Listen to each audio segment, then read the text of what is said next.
young adults, not in Chobao, not in River State, not in Nigeria, in Africa. Oh my goodness.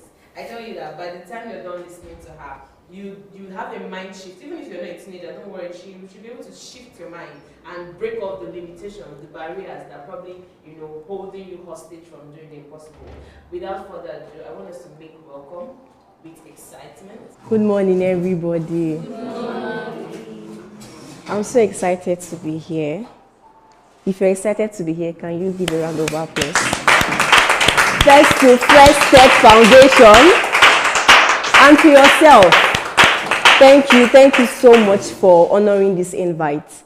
I mean, I won't be here standing if we just have chairs. I need people to talk to. So thank you so much for coming. Well done. So today I'm going to be speaking on a very interesting topic. I don't know if my slide is ready. I'll be speaking on a very interesting topic, and I want to implore us to see this as not a normal event, the ones you've attended before. You've attended an event before, let me see your hand, maybe on a Saturday, a tech event that has to do with young ladies, international ladies, events, conferences. You've attended a conference before, let me see your hand. You've not attended before, let me see your hand. If you have not attended before, that means every one of us here, you've not attended a conference before. Okay, what about a church program? You've attended a church program before, right? So when we go to these conferences, there is usually highlights. I will call them take home. Or there are things that struck your heart. They say, oh, this thing that this man of God said, I will start doing it. Maybe you went for a revival conference and they're telling you about fasting, prayer, read your Bible, and then you decided that you're going to start reading your Bible. Or you go for a conference and they're talking about motivate, build yourself, and all of that. And then you decide that as I'm leaving this conference, I'm going to put into practice this thing that I've heard. But you discover that at times, after a week or 2 weeks, you've lost the zeal. You've even forgotten about the things that you learned in that conference. But I just want to implore us to take note of whatever is going to happen today and decide on your own that you're going to take a step towards building the future you desire. Do we understand? So don't see this as a normal conference where you come and just write and go home without doing anything about it. So as you're listening to the conversations, take out action points, key points, things that you would do personally to ensure that you're no longer on the stage. Are we together? Yes. All right. So today I'm going to be speaking. Our theme is what? Redefine. Can we echo it together? Redefine. One more time. Redefine possible. We want to redefine what it means to do something, the possibilities that lies in the world of technology. So growing up, I used to see tech as one big thing, a big deal. I mean, maybe it's for guys, people that know how to write codes and all of that. So I would always put that career path into the part of the other gender. So as a lady, the only thing I can do is to maybe write. I create content online, writing. I can go into food business and all of that. But a time came in my life, my perspective about technology changed. And that was when I decided to shoot my shot. And I can tell you that this part is not something that is as big and huge as people usually paint it to be. And that's what I'll be trying to talk about today. My topic is innovate, elevate, and impact. Can we say it together? Innovate, elevate, and impact. One more time. Innovate, elevate, and impact. So we're going to be dissecting this theme, innovate, elevate, and impact. What does it mean to be innovative? Can someone tell me? What does it mean to be innovative? Oftentimes we've heard the word innovate, especially in the world of tech. What does it mean to innovate? Please, I want us to talk. Are we cold? Should we turn off the AC? Our host has asked before. Okay, so let's talk. What does it mean to innovate? What does it mean to innovate? Okay.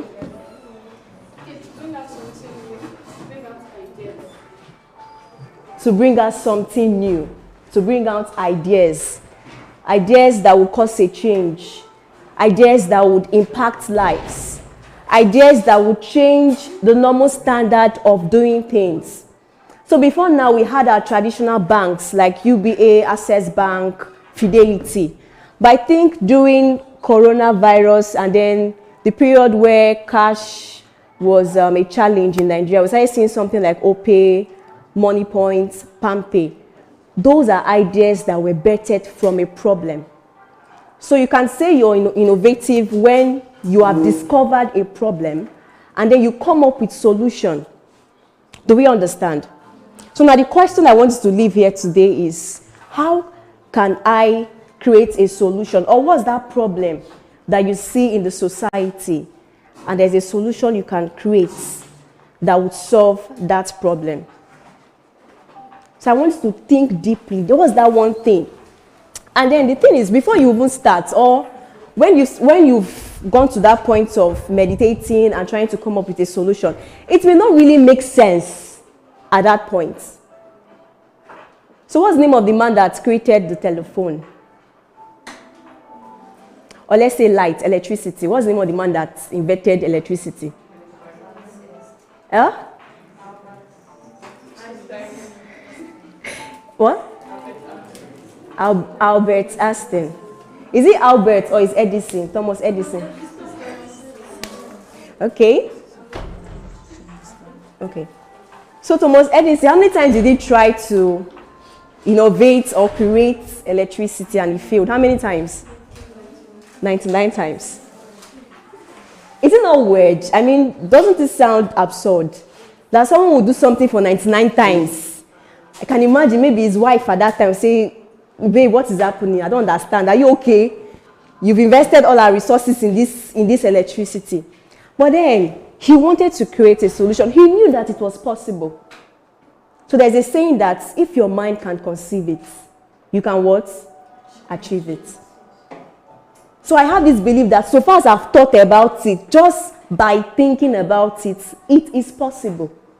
Just by thinking about it, it is possible. So whatever dreams you have, be it in the world of tech or whatever career path, it is possible. You may encounter some challenges, just like the man that had to do it for 99 times. He had so many reasons to give up. His friends may have talked him out of it. But no, he saw a solution and he knew it was possible. He just needed to try one more time. Tell your neighbor, I will try again. Those of us that have tried to learn tech before, and it's as though your head is not carrying it. You have tried and say, this thing is not for me. You've left it. Tell your neighbor, I will try again. Okay, so we want to look at women pioneering the future of technology. And these are the few things we'll consider today. Why this conversation matters. Why are we here today? Why are we having this conversation? Is it even necessary? And then evolution of women in tech and all of that. So, why are we having this conversation? Why are we here? So last month we celebrated International Women's Day, and we are here today to have this conversation as it regards us as females. So let's look at the evolution of women in tech. The lady Ada Lovelace, she was the first computer programmer. How many of us know about programming? She was the first. And then we have Grace Hopper. She was the pioneer of computer programming languages. And then Radia Perlman, the mother of the internet. So if these women could do it, I can do it. We can do it. But then there are some barriers that women still face when it comes to technology. So in our time in Nigeria, how many female leaders in tech do you know? Let's not say Nigeria, in the world, entire world. How many do you know? How many can come to your mind now? Anybody? Nobody, right? So let's talk about the men. How many men in tech can you remember as you're sitting down? How many men that are ruling the world in technology? Elon Musk, Mark Zuckerberg. We can remember them, right? Even in Nigeria, the founder of, is it Carrywise?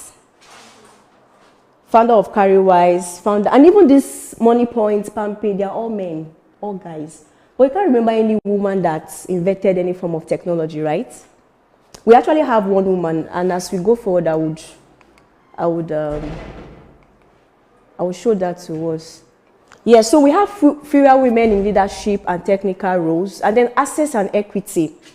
We have limited funding for startups. So a startup like Frest is coming up to redefine possible. It's coming up to give an impression that women can make this happen. Can we give a round of applause to Frest Foundation?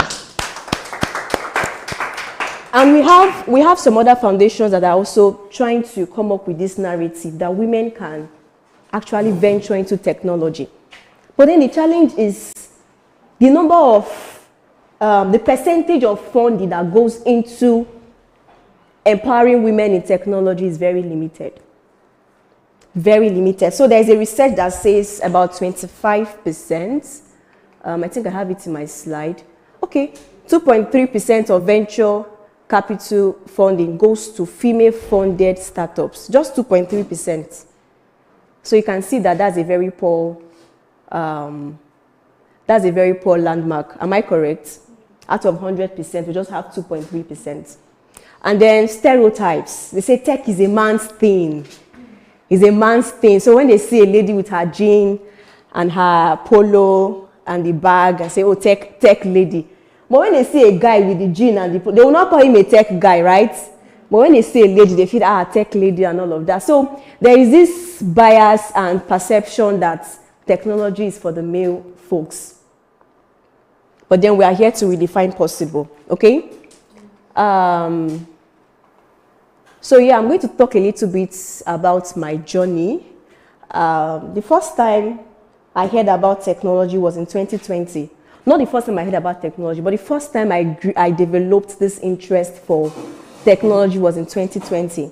So I used to wonder, how do people build websites?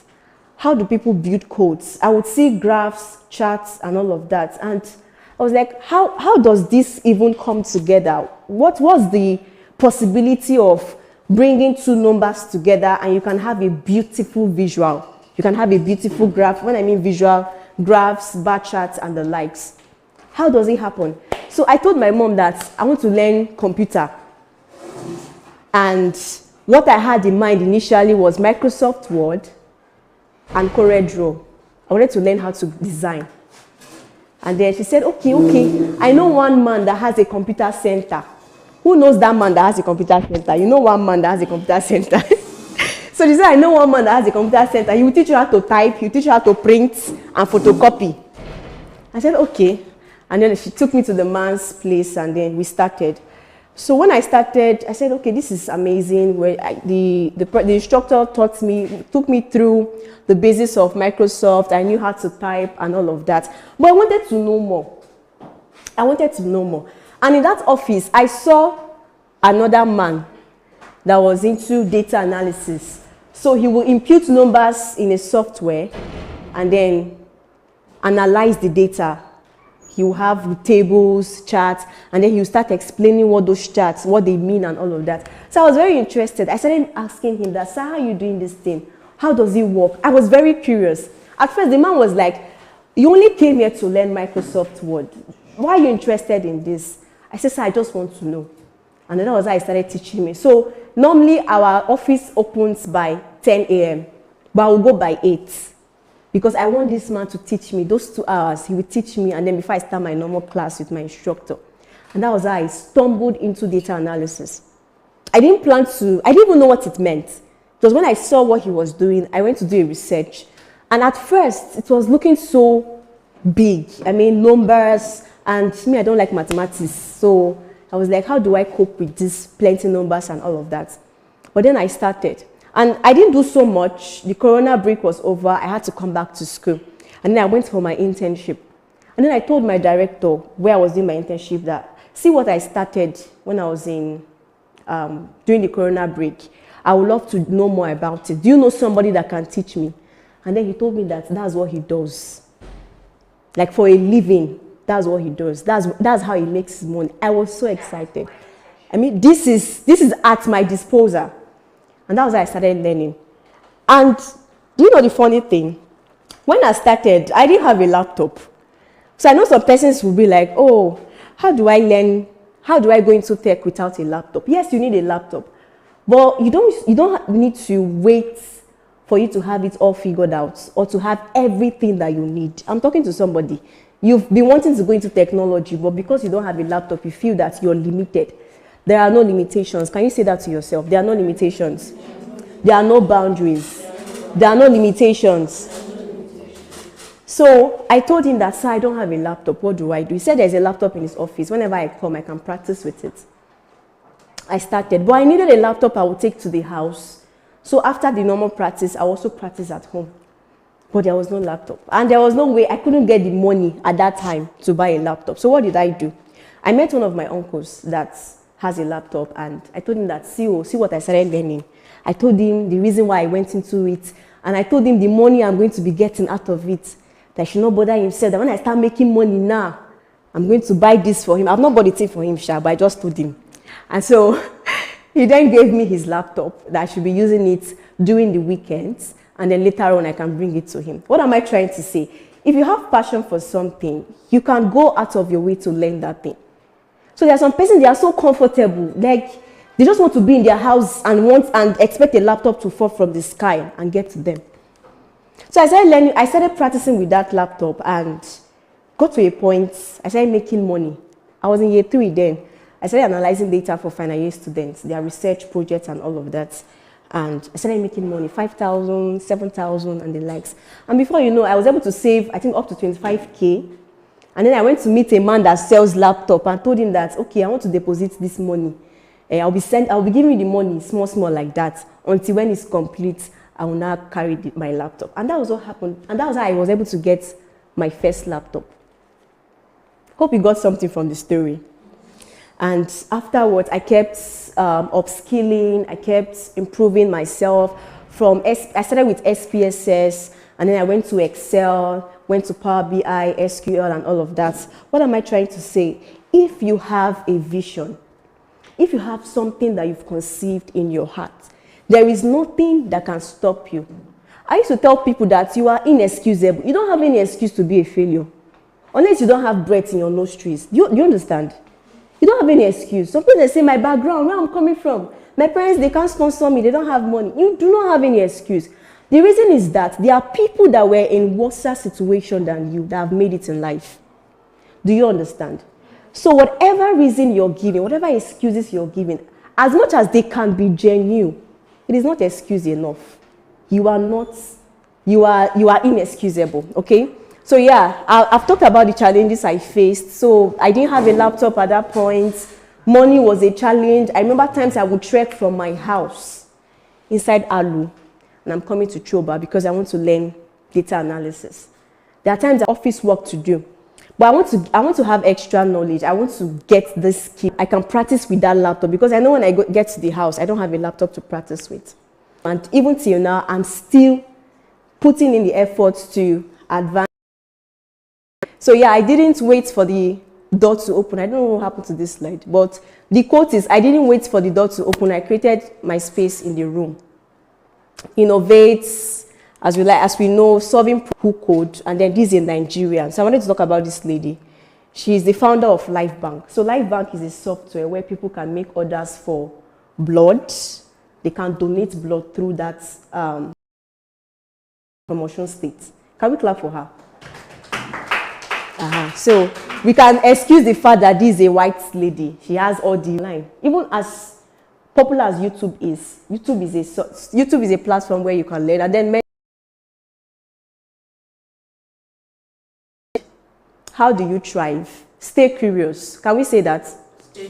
Stay curious. Be visible. Whatever thing you do, no matter how you try to put yourself in a position where you want to fit in and you feel intimidated because everybody's doing this and you don't have a place.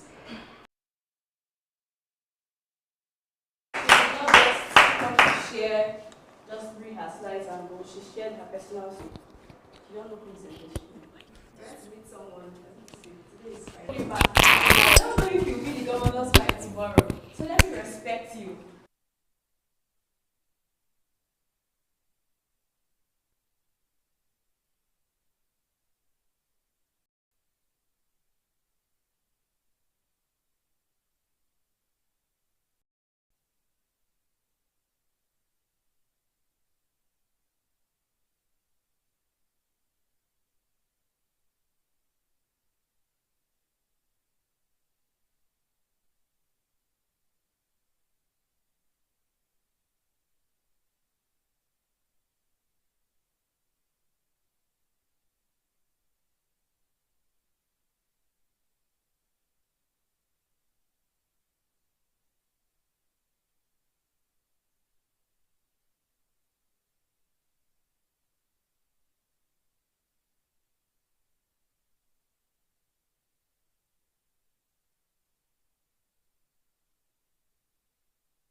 Sorry. So you're saying your name is what? Blessing. I want to know this. Is it your surname or your middle name?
I want you to do me a favor. I'm taking pictures and I need these pictures to look very good. So please can we come together? Come together. So the second, please fill up the black seats in front of you. Is there below black seats? We're just two here, so two more people can be here. Then keep on filling. Thank you very much. Let me ask.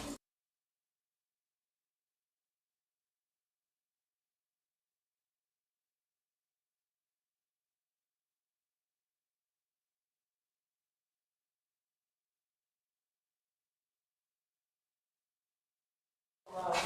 Okay. That's very lovely. What does Junior do?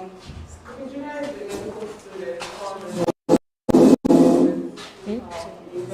Okay, once you go out of this door, the next door. Please let's clap for us. Yes. Just make it in prayer. Okay, let's come together. We are going into a very, very important aspect of today's event. But I want to be sure we utilize the last of the part. So let me ask you again.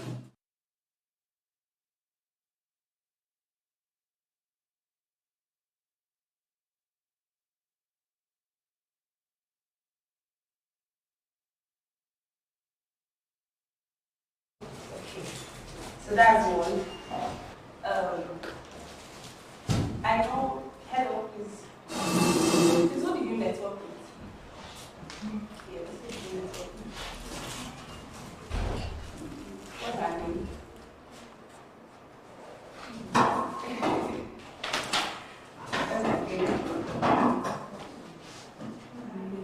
Okay, what does she do? What does she do? Wait, do you have a contact? That's fine. You can speak. Thank you.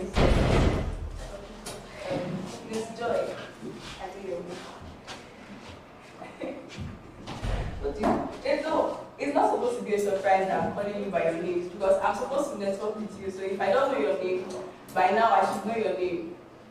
Isn't it? So when I see you next time, I should just call you and say, hello, I met you at Frest event and I saw you there and just breathe, and that's where a friendship can start. And that can change your life forever. Just one relationship can change your life forever. You can see opportunities looking around.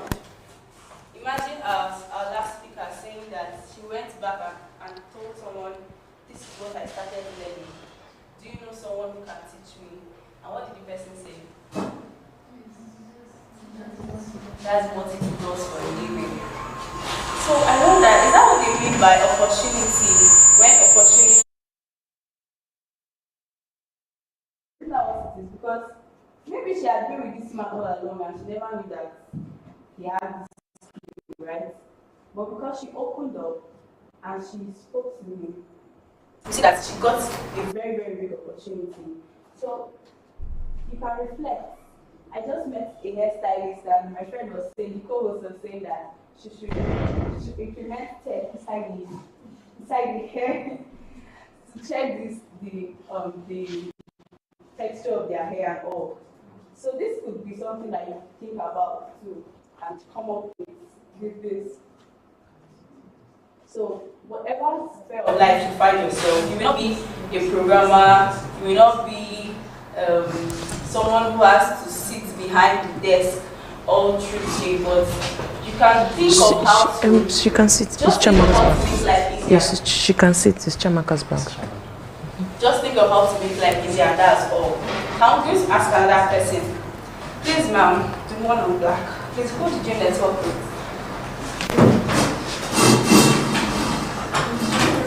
Rita. Who is Rita, please? Please, who is Rita in the room? Is she here? Who is Rita?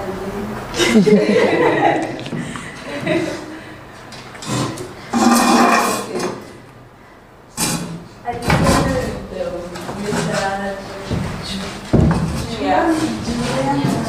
Junior. Okay. Actually, it was really hard that I actually went into more details with. She's a medical student. She's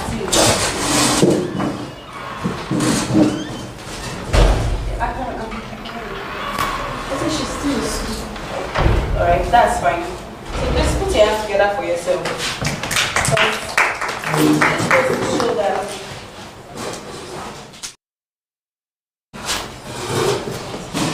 This goes to show that we really meant business when we said network. We'll soon call up our keynote speaker, who is Mr. Daniel Okon. The room is quiet. Acho que consegue. No. I'm just saying what's happening. The room is quiet. Don't worry, you'll soon clap. Just keep your hands for clapping because you're going to clap. You will clap. Say, I will clap. I will clap. And I will be clapped for. And I will clap for. Yes, you're going to clap today. You will clap. Sorry, and ma. then when you're clapping, you ask yourself, here is a human being that Sorry. Would you kind of want to sit inside so we'll not be disturbing you? I wish I don't have to call everything, but I don't know which one to leave out. But we expect him, and in a few minutes time he will be coming up. So Good morning.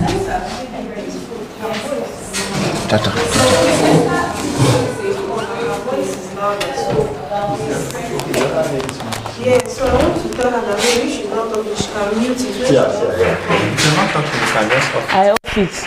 Not off, mute.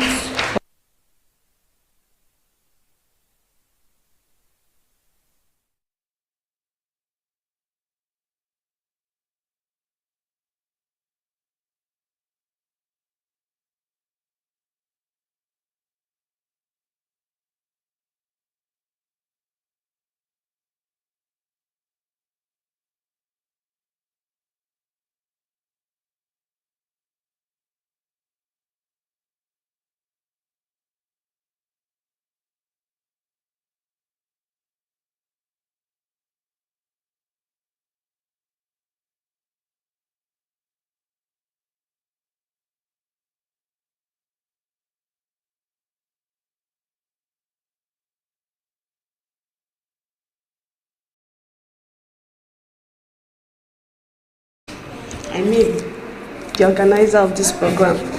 So,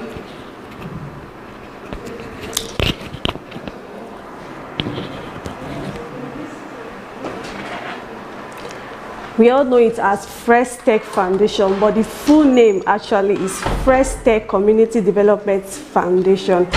Frest Tech Community Development Foundation. Then I'm going to be talking about the general thing you need to know about Frest Tech technology.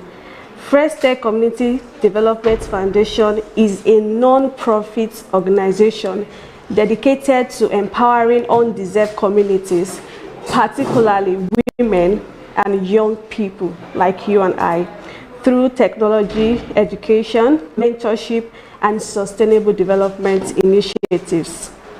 We are committed to bridging the digital divide and fostering innovation by providing access to resources, training, and opportunities in the tech industry.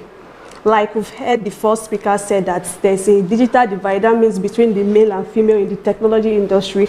We've seen more of the male gender than the female gender. So Frest Tech Foundation is here to bridge that gap between the both gender. Our vision and mission, to create a future where undeserved communities, especially women and youth, have equal access to technology education and opportunities, empowering them to thrive in a digital world. Our mission, to equip individuals with essential digital and tech skills, to provide mentorship and career development opportunities, to promote sustainable and inclusive technological advancement, to advocate for gender equality in STEM fields. Our key focus areas: number 1, technology education, which includes digital skills training, website development, AI and data science workshops, coding and software development programs. Number 2, mentorship and capacity building, which includes pairing young people with experienced professionals, career guidance and industry exposure, soft skills training for personal and professional growth. Number 3, community development, which includes tech empowerment for undeserved communities, access to digital resources, bridging the gender gap in STEM. What is STEM? Can somebody tell me the meaning of STEM? I've just been saying STEM. What is STEM? Please, I need someone to give me the... Okay. Science, technology, engineering, and maths. Science, technology, engineering, and math. That's just what STEM is all about. You've heard me say STEM. That's just what STEM is all about. Number 4, sustainability and climate action, which includes promoting green technology and sustainable energy solutions, integrating technology into climate awareness program. Our programs and initiatives: Experience AI. We had one last year, and this year we are going to have another one. AI training for children and young people. It was a very beautiful time. It happened in Lagos. It was not in Port Harcourt, yes, but it was a very nice and beautiful time. We visited a primary school, and we also went to an orphanage in Lagos. So I pray and I'm hoping that this year will be, okay. I'm hoping that this year will be in Port Harcourt. I don't know yet, but we are just hoping. Okay. Hands-on learning with AI-powered tools and games. Number 2, Women in Tech Initiative, which includes training and mentorship for women in STEM fields. Sorry. that's the end of the slide. Okay, that's the end of the slide. Let me continue with my phone. Number 2, Women in Tech Initiative, training and mentorship for women in STEM fields, workshops on leadership, digital literacy, and career development. Number 3, Tech for Sustainability, educating communities on climate action using technology, renewable energy awareness programs. Number 4, Community outreach and digital inclusion, which include Frest Tech education for undeserved areas. How you can support us? There are ways you can support us, and yes, we need your support. We can't do this all by ourselves. Number 1, you can be part of our mission by volunteering as a mentor or trainer. You can volunteer to be a mentor. If there's something you are good in, you can volunteer to be a mentor or to train people. Volunteering, okay, yes. Partnering with us to scale our impact. You can also partner with us. Sponsoring a program or initiative. If you have the means to sponsor our program, you can do that. Advocating for digital inclusion and gender equality in tech. Your support will help transform lives and create opportunities for the next generation of tech leaders. I mean, we are here to redefine possible. We are here to bridge the gap, the gender gap in technology. So it includes you and I. We can't do it alone. Frest Tech Technology, Frest Tech Foundation cannot do it all by ourselves. So we need you to come on board. That's just all I have to say about Frest Tech Foundation. Thank you so much.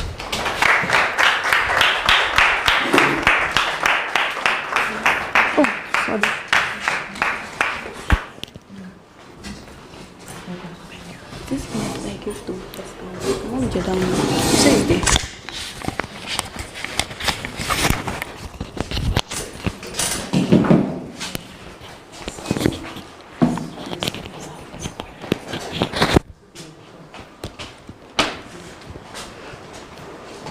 Thank you so much, Ms. Esther Ibitomisin, for getting us to know about Frest Tech. I never knew Frest Tech was a non-profit organization. How do you do it? How do you do it? While she was speaking, two of our speakers walked in person of Okey and Mrs. Deborah God's Power. Please, can we put our hands together for them? So you heard power 2 times, right? Did you hear the power 2 times? There's a connection, but don't worry. Let's leave that out. You're welcome, sir. You're welcome, ma. Okay, so from what she said, can anybody remember something? You know, we are not just here to listen. We are here to take what we listen to in. Can anybody tell us one thing about Frest Tech, or one way you can help Frest Tech? Can anyone in the room please tell us? Either one way, yes please, Junior. Volunteering to be either a mentor or a trainer. Yes, thank you. Those were her exact words. You were really attentive. Please clap for her. She said you can volunteer to be a trainer or a mentor. So if you're doing something, you're going into a new tech field, you can get to train other ladies so that they get inspired. The first ever class I attended on something that looked like tech was by a lady, Deborah Wago. Just come put our hands together for her, even though she's not here. So she was able to bring us into her journey, and now she has upskilled, but at least she put us in the know of what she was doing back then. So Frest Tech is also appealing to you. Don't hide your light. If you're doing something, please let us know so that other women can be encouraged. Right now, I'll be going into the lightning session that will be handled by the program coordinator for this event. Yes, that thing is not a small title. It is not a small title. Okay, so ODM Michael, I don't have her citation, but just know that she's the one I've been disturbing throughout this event. I'm chatting her up, this, and she replies me in seconds. Thank you so much, ODM Michael. She's going to be the one to anchor the lightning session now, and you have 10 minutes, ma'am. Thank you.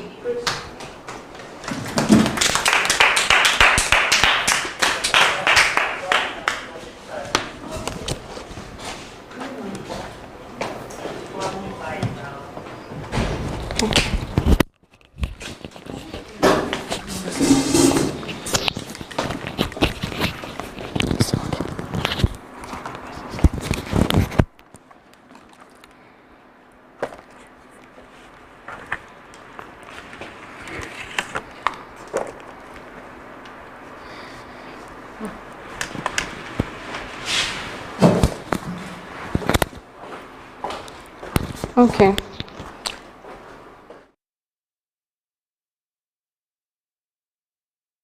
And I'm the one going to take the lightning session.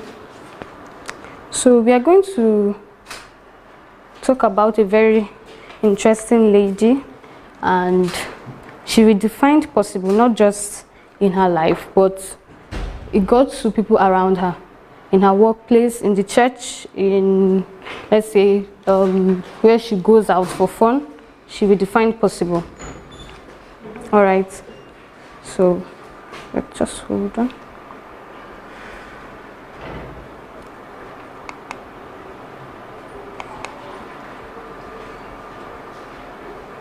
Okay, I'll first of all talk about her early life and education.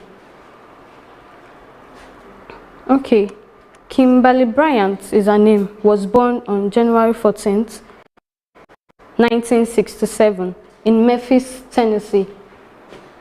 Okay.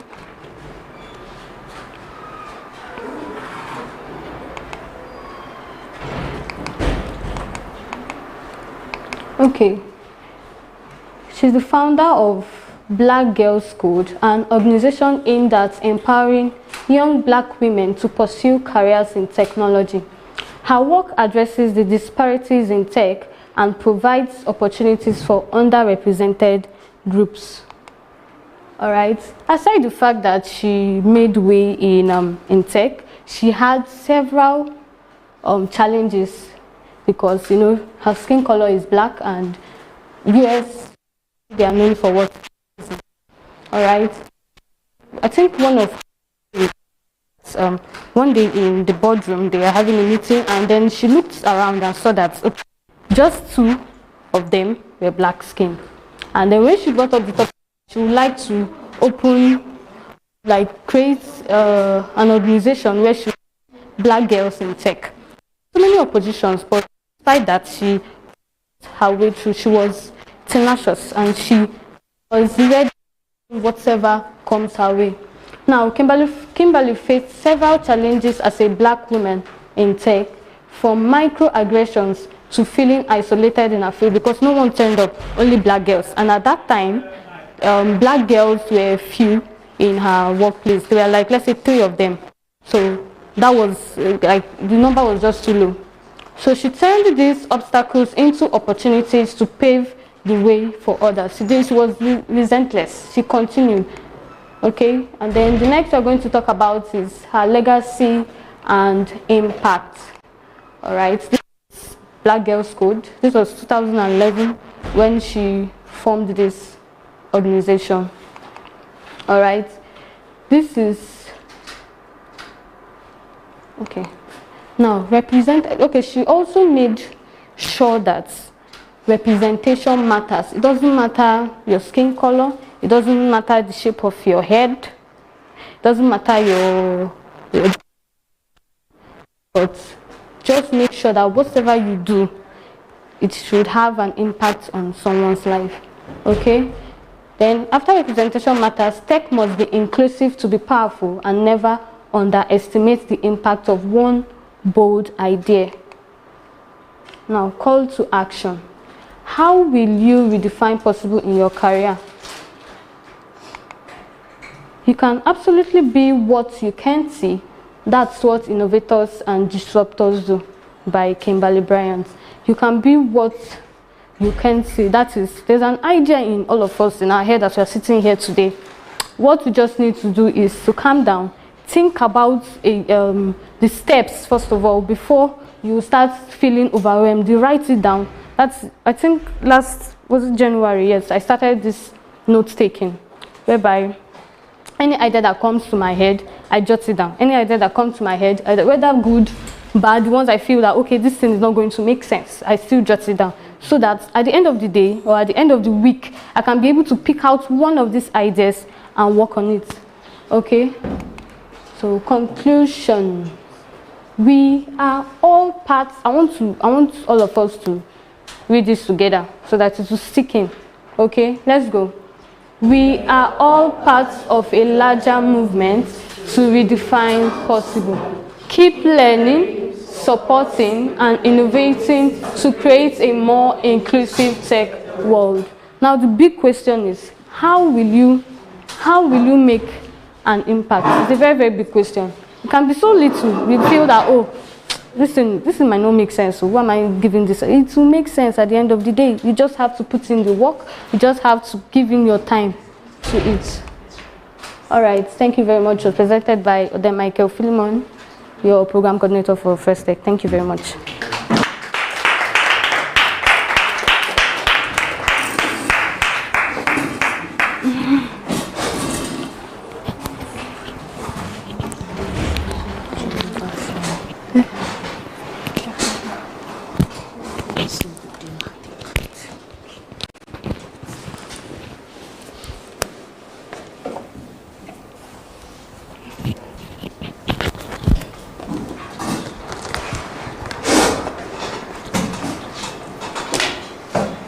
Thank you very much, Odem Michael. Hope I pronounced your name correctly.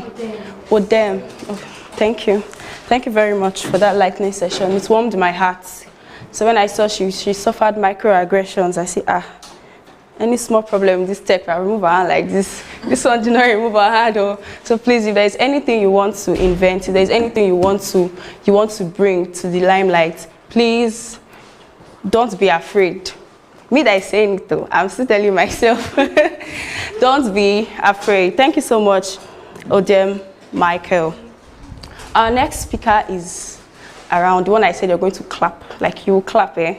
You will clap like this. Okay.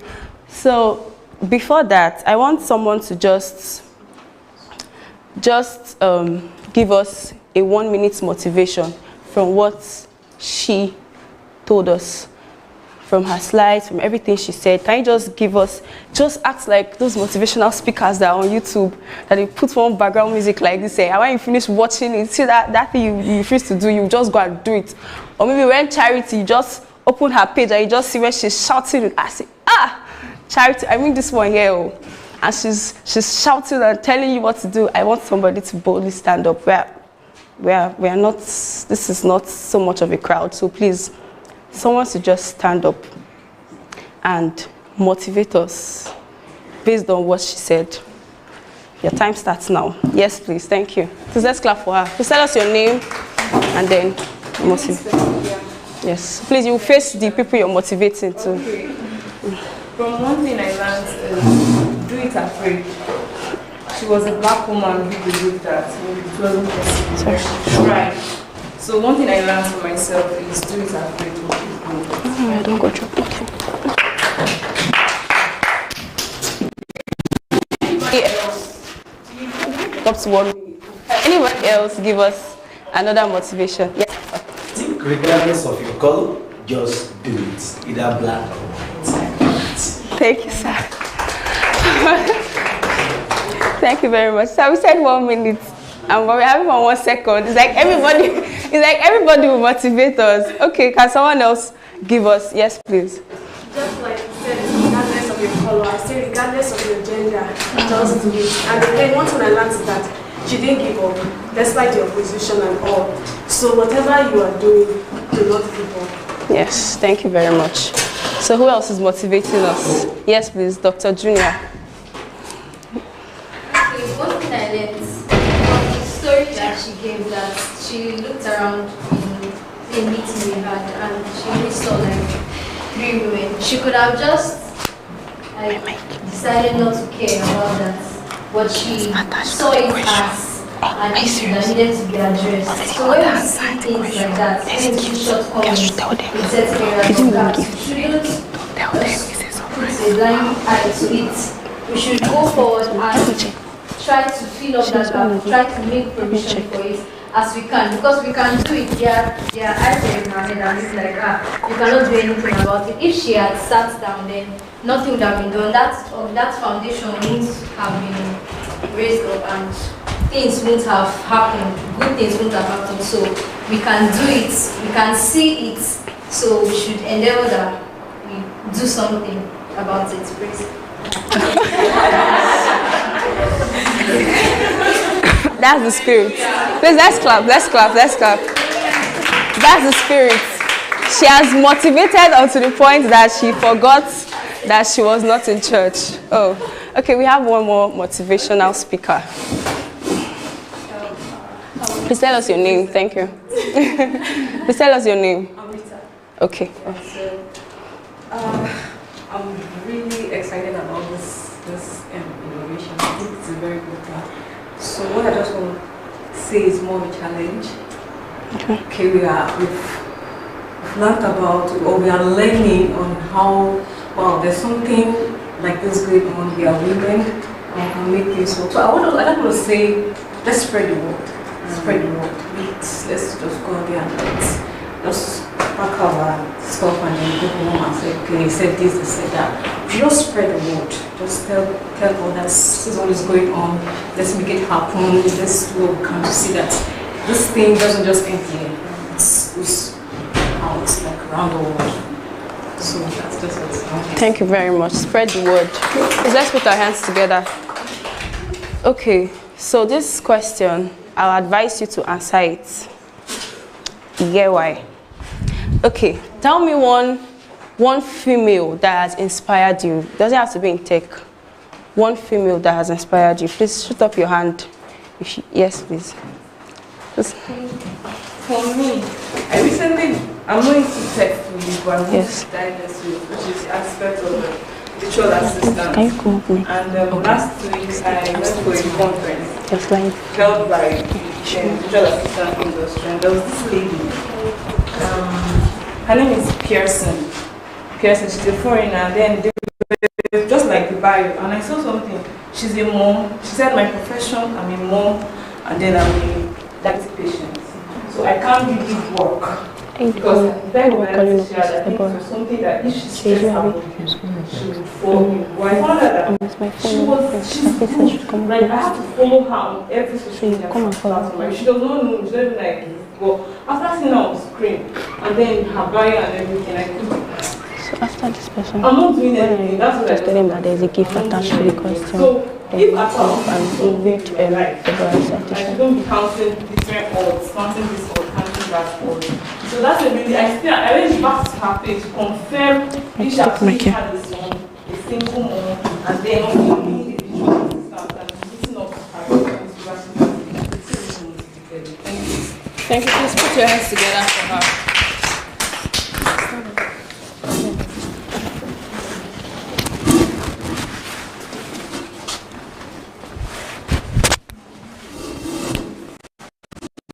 Well, single mother, single father.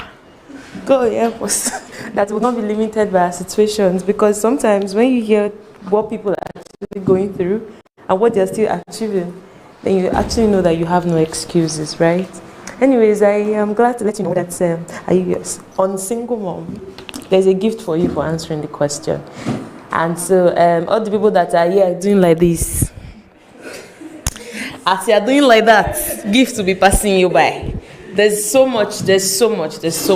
I want to implore you to open up your minds, be a part of the session, interact with people, and hopefully, by the time you're answering question, gift has not finished. Sorry. Yeah. So moving on, right about now, the assignment that they're giving me to do is well.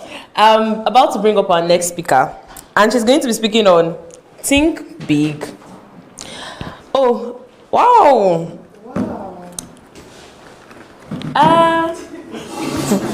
You say that you attended virtual assistant conference, right? I think from Redefine Possible conference, you'll be going back with this beautiful gift. We're glad to present it to you. Thank you very much. You're welcome.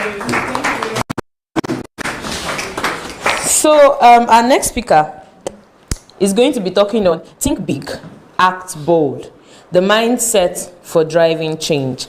I mean, in this room today, we've heard that if you can think it, you can what? If you can think it, you can... I heard activate. Or you can do it. If you can think it, you can... If you can think it, you can achieve it.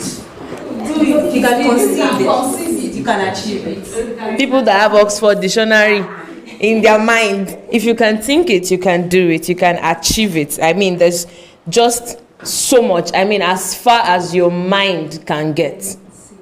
As far as your mind can see. So basically, you're not even limited by external factors, but by internal factors. So if you can think like, I've already turned to this speaker.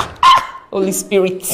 Anyways, if you can think it, if you can go into the world of your mind and begin to imagine things, then it's absolutely possible. I was having a conversation with a hairstylist in our midst today, and I was telling her that how about, and for the first time, after I finished the conversation, I actually thought about it that, wait, we can actually have a salon where people's hair can be tested, and so when you come into the salon, before your hair is treated, they can actually test your hair to know what you're deficient in, if you're deficient in protein.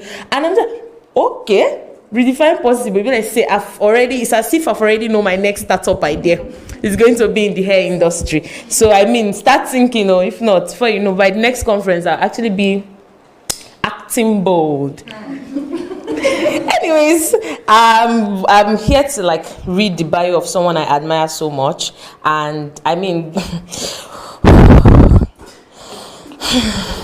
these bios are actually, inspiring. I don't want to say inspiring because inspiring doesn't do justice to it. When you read about women like you doing awesome stuff, and then you're inspired to be someone that can also inspire someone that will inspire, and the inspiration keeps going. I want to make welcome an amazing woman. She's a seasoned research writer, an editor, a ghostwriter for over 3 years of experience helping individuals, brands, and organizations craft compelling content. As an author, psychologist, and writing coach, she has worked with postgraduate students, professionals, and aspiring writers, guiding them in research methodology, structured academic writing, and content development. Should I keep going? Yeah. I've not started though, so brace up. I should raise it, Abby. Okay. She's an author of Dusk and Dawn, My End, and You Will Be Missed. Books that reflect her direct, engaging, and reflective writing style. I've choked. It's still long. Should I continue? You still want to know more? Okay. I'll not mention her name, don't worry. She's a visionary. She's the visionary behind Ladies Army Deborah Arise, a thriving community that empowers women through faith, knowledge, and personal growth. She's passionate about mindset transformation. In fact, immediately she walked in and I saw her back. I was like, I'm here in the right place today. This is my mind. You will receive deliverance. We are here for it today. She's a mind coach. She has a slang. Who knows her slang? Who knows what we know her as? It's behind her shirt, but unfortunately, I will not tell you who it is. Can we put our hands together as we make welcome none other than Miss Deborah. Mrs. I'm so sorry. I apologize. Forgive me. Mrs. Deborah Joy God's Power, the mind doctor.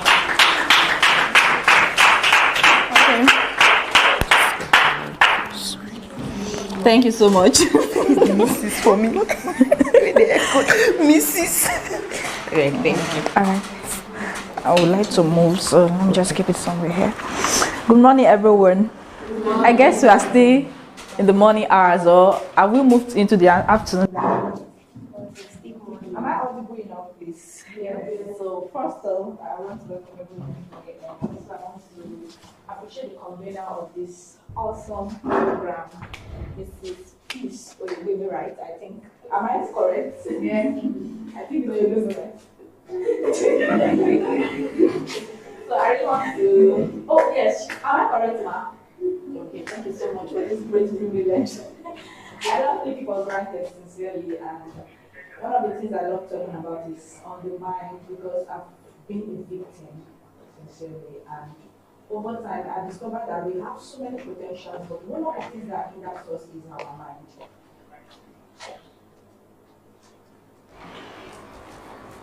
Seems I disrupted something, right?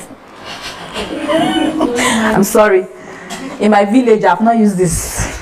Okay, so Once again, I want to apologize for coming late. My session was supposed to come earlier, but due to some circumstance, I came late. I'm sorry. Hope my apology is granted. Yes. Some persons are not smiling. If I catch you not smiling today, you will. So please, very quickly before we start, I just need 3 volunteers. 3 volunteers. We are going to be as interactive as possible. Okay, okay, please just come here. Then one more person, please. Okay, come please. So there are 2 stories I would like to talk about today before we move into the real thing that we have. Think bold, act bold, the mindset that drives change. Think bold, act bold, the mindset bold. Act bold. Then what happened? That is the mindset that drives change. So unfortunately I forgot my gift at home, but all the same, taking it from the Bible. Actually, I love relating anything I'm talking about with the scriptures, because most of the things that we see around are embedded there. Most of the lessons we see are there. It's just like when you go to school, they will come and say school na scam. But the truth is, there's a framework in that thing you've learned that you can apply to your real life situation. But if you don't know, you think that school is scam. Until you start thinking that, how can I apply this biochemistry knowledge in a real life situation, you will not know that what you've learned is what can be translated into your day-to-day life. Okay? Oh yes, okay, thank you. So the first story I'm going to be talking about is, how many of us have heard about the story of Babel?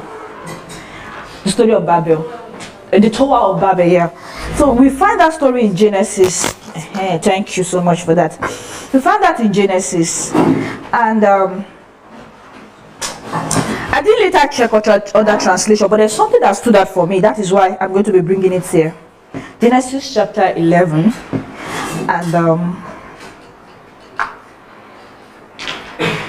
this is not the Bible class. I'm just drawing analogy from that. So Genesis 11.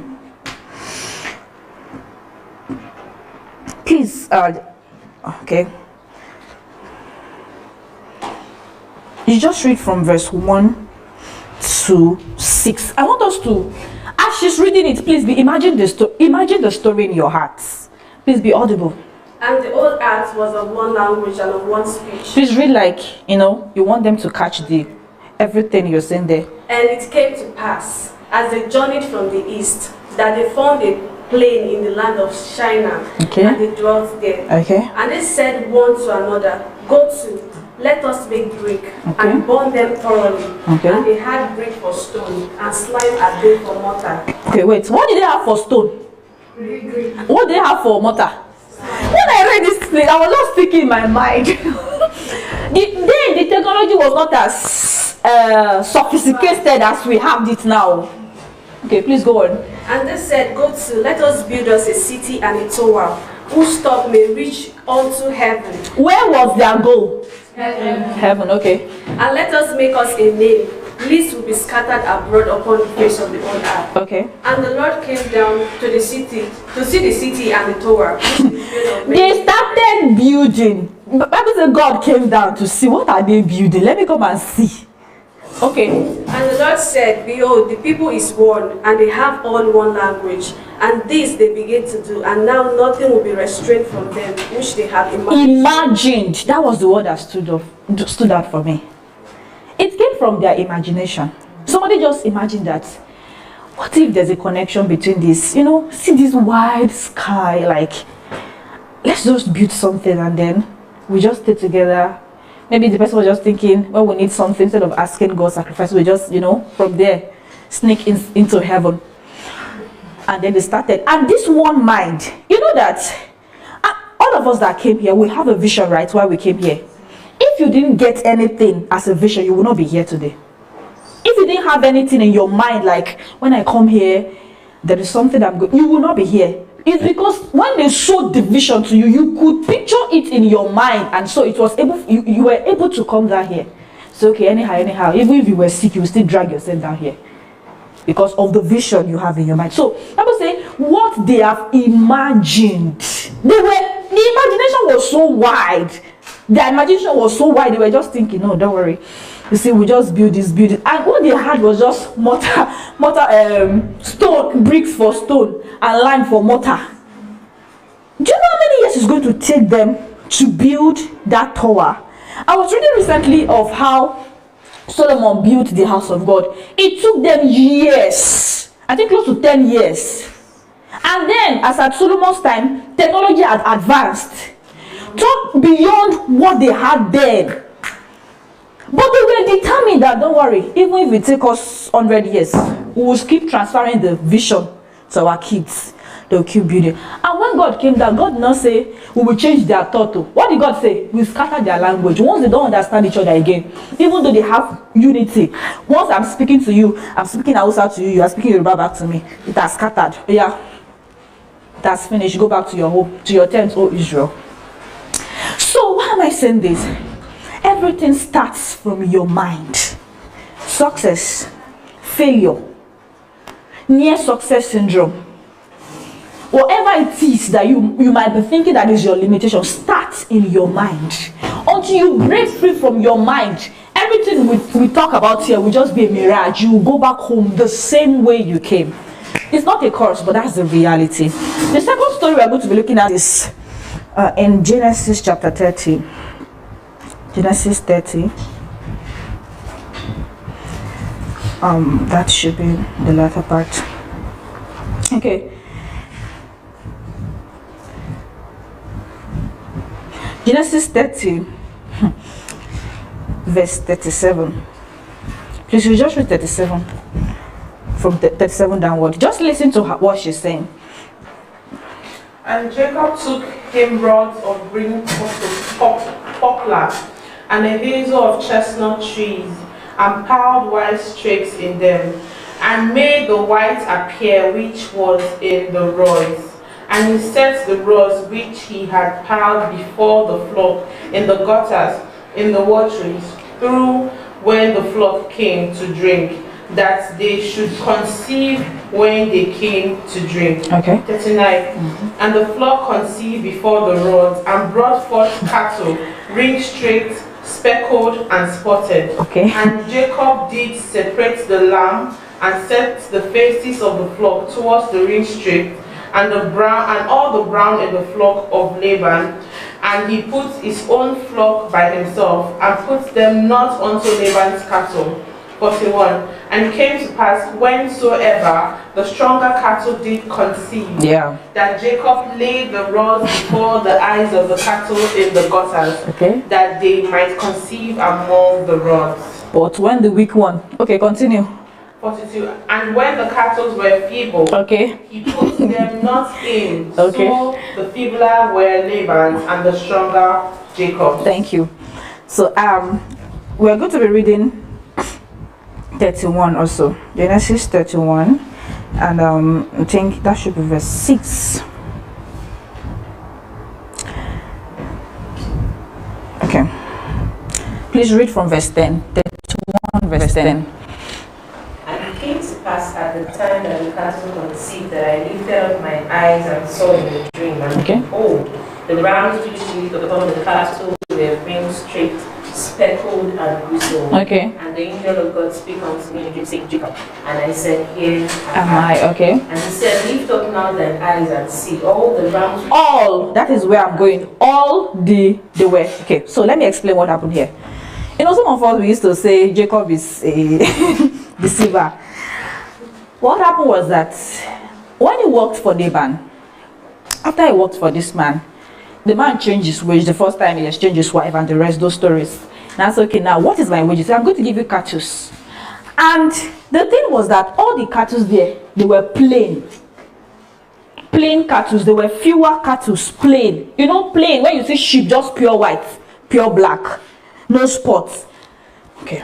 So, according to in Laban's mind now, since we have few speckled, spotted cattle, that means the ones that will be going to Jacob will be very few, right? What the Bible says Jacob did? He took a rod, painted it, make it spotted, and put it in front of those cattle, whenever they are coming to eat, they will be seeing it and they mate. And when they give birth, what comes out? What happened there? On their mindset, focus, what they were seeing.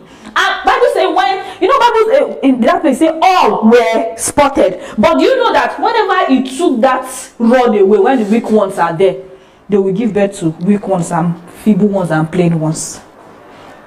That is what the power of what you see.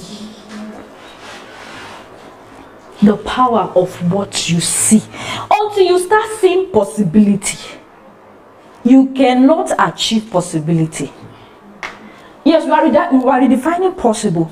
But if your mind is still seeing negativity, you will continue to attract negativity.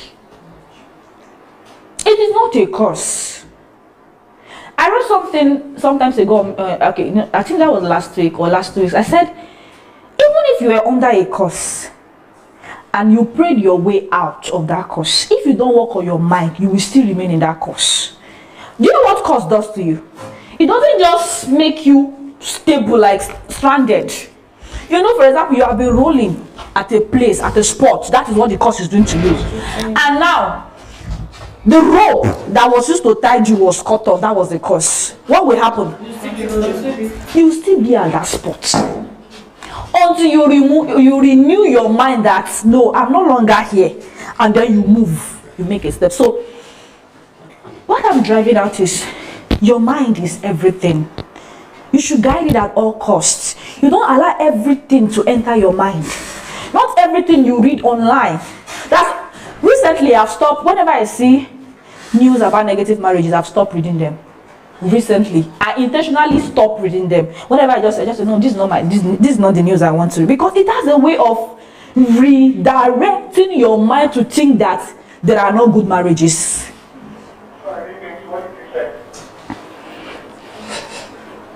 So I intentionally start feeding on what is good. That is one thing I will tell you before I move to my slide.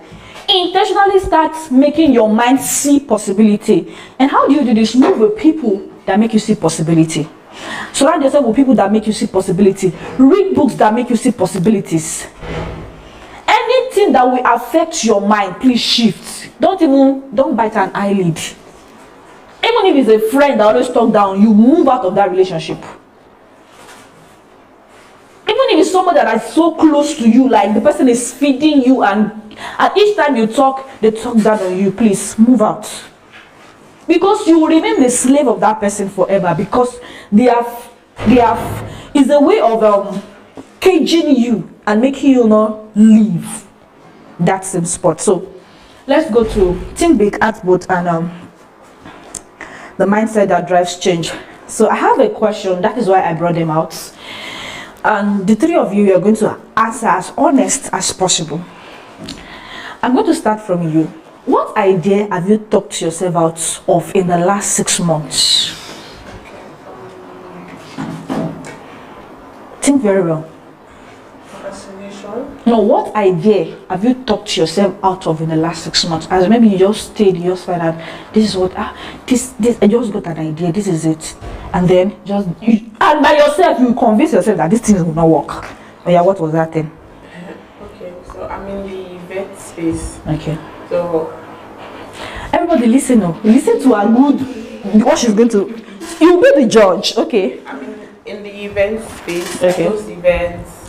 So I wanted to have an event for myself to bring like minds together, to have like a gathering, like a get together. And I planned it, I wrote down business plans, I sent some proposals. And it was supposed to happen this year, but at the end of the day, it did not happen. I just closed the chapter. It did not happen, this year is just a Okay, you closed the chapter. What happened? Okay. Sorry, she will still be with you. Okay. Why did you close the chapter? Is it because the proposal you will receive the negative feedback, or no? Or by yourself I convinced myself. I think okay. I was scared of what I had the what ifs. The people you sent out the proposal to, have they responded? Have they gotten back to you? Most of them are my friends. So I have one that's also in the event management system. So the person liked the idea, he wanted to run with it, and asked me to do something, but I was not able to do it. Did you even have someone who believed in her dream more than her? Can you see? What about you? Let's move to you. Something that. What idea have you talked yourself out of in the last 6 months? Okay. I think I wanted to start a Christian movie review and all of that, but then I felt it wasn't going to go fast. I love the way they are honest. I love their honesty. I just pushed it out. Okay. She felt it was not going to go far. Okay. How about you?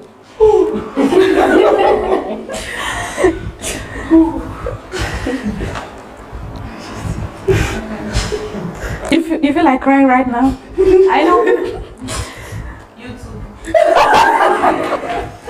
Okay. So why did you talk yourself out of it? For so many years, I've just been telling myself that maybe next year. Okay. Please judge them before we move to the next question.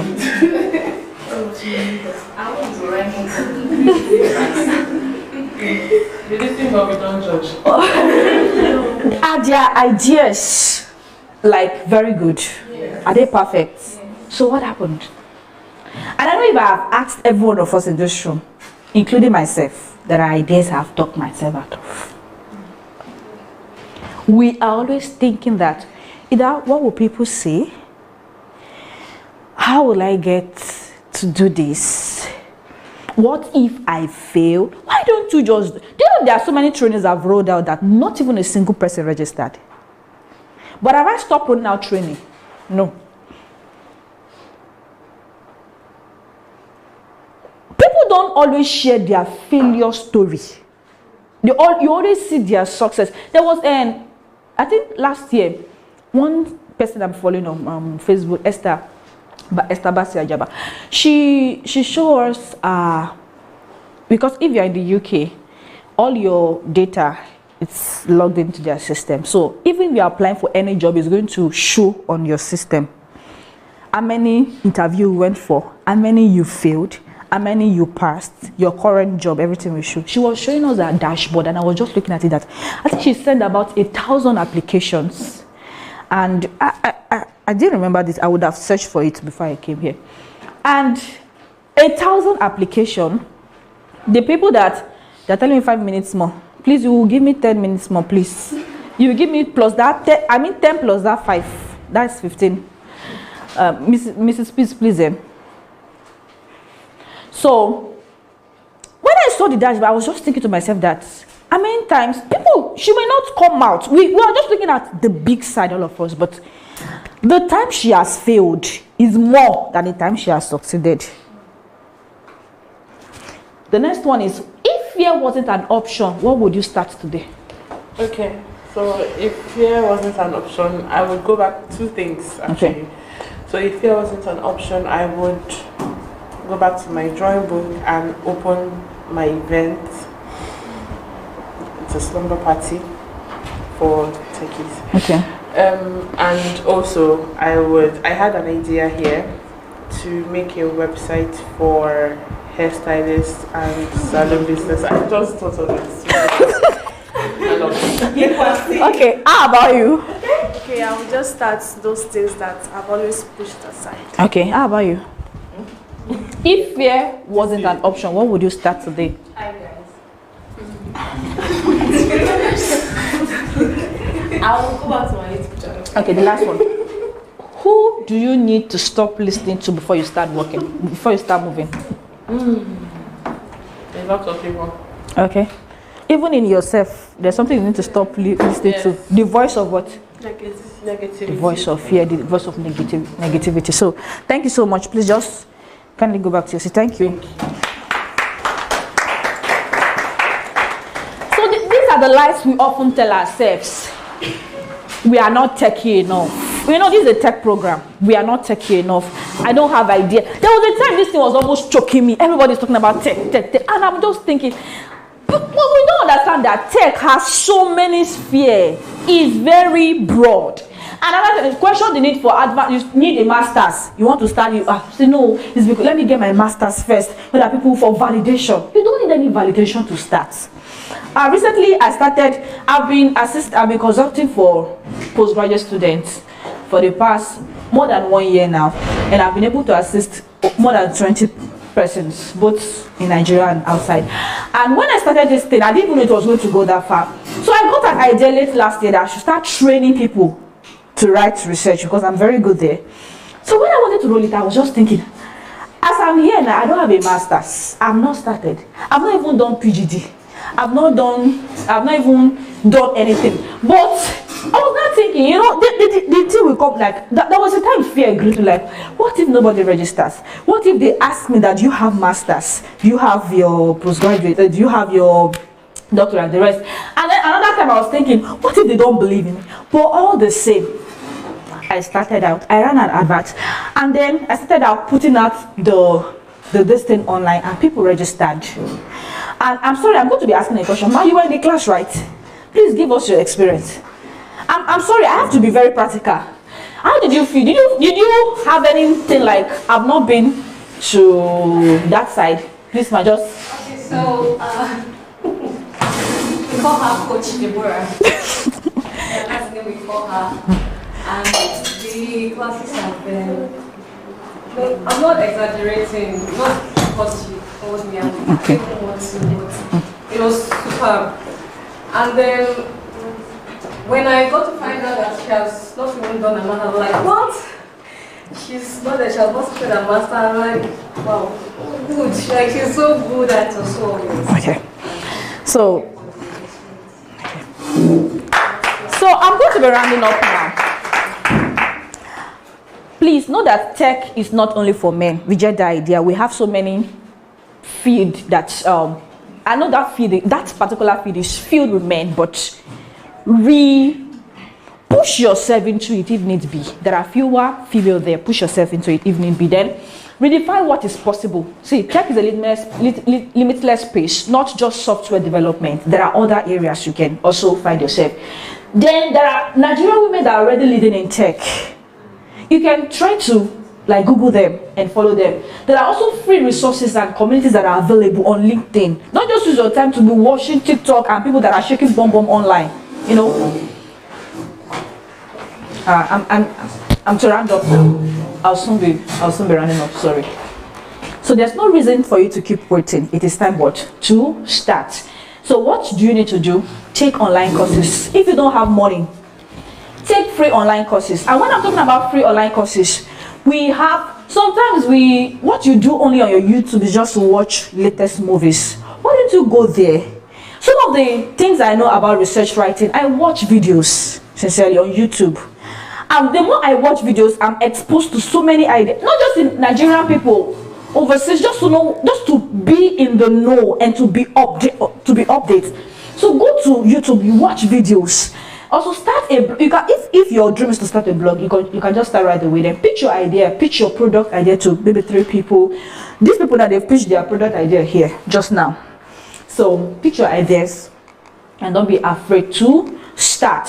So your moment is don't blend in. You are not here to blend in, please. Also, you are here to build, disrupt, and lead. There's a woman, Catherine Gobus, and this woman, Jesus, this time is really against me.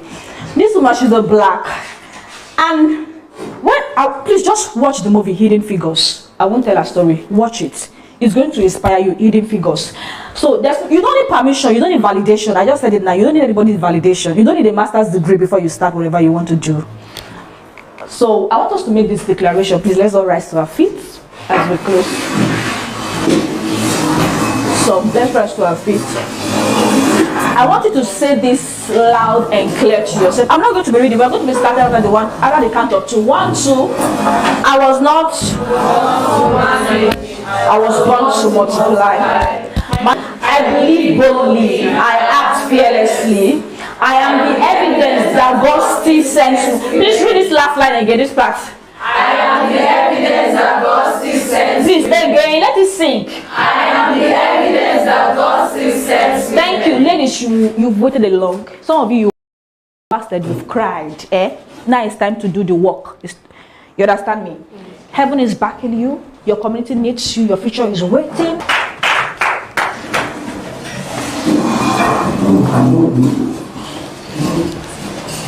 Wow.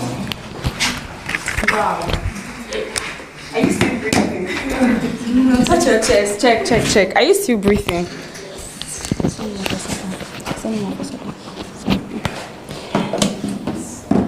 I'm sorry, this is a corporate event, but it choke. Didn't it? Okay, thank you so much, Mrs. Deborah God's Power. That was a really practical session. I wish I joined out. I've gotten a pen now. Okay, so the next person is the one I told you about before. Remember that one I told you about before, right? That you're going to clap. I said you will do what? You will clap. If certifications were a person, it would be our next speaker. I don't know. I was asking, will there be water? Because I need to drink water before I introduce our next speaker. Should I continue? Promise me you will not be bored. Okay.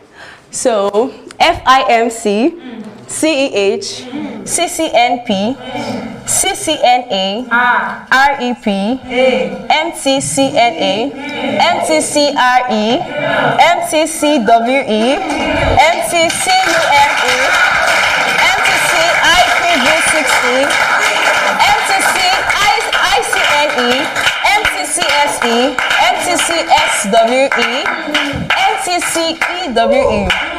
See, this is a point. They're not just alphabets. In our final year, they told us to take just one of these ones. I don't know the one that is MTCNA or so. My sister, it was not easy. We went through a lot. My lecturer would say 7 o'clock you have a class. And so one man is having all these certificates. It's not a joke. Mr. Daniel Okon is a Cisco certified network professional, certified cybersecurity specialist with the EC Council, a certified ethical hacker, and a lecturer in the Department of Cybersecurity, University of Port Harcourt. He currently holds dual MSc degrees in computer science and environmental health with a bias for automations, climate change, machine learning, and cloud operations. Daniel is a fellow of the prestigious Institute of Management Consultants in Nigeria. He's an ICT consultant and the Environmental and Social Safeguard Officer with the World Bank Africa Center of Excellence. My God. Mr. Daniel led the team to develop one of the first AI-based e-learning platforms, which was fast adopted at the onset of the COVID-19 epidemic.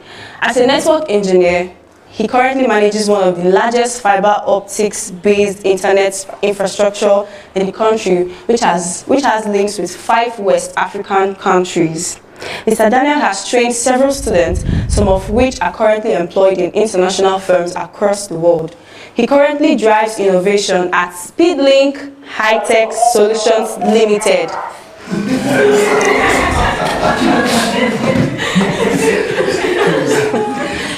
Please, in which building are we now? Okay, and I said he currently drives innovation at where? Speedlink Hi-Tech Solutions Limited, at whose digital research lab ideas are what? Birthed and actualized. That's what I said. For our keynote speaker, Mr. Daniel.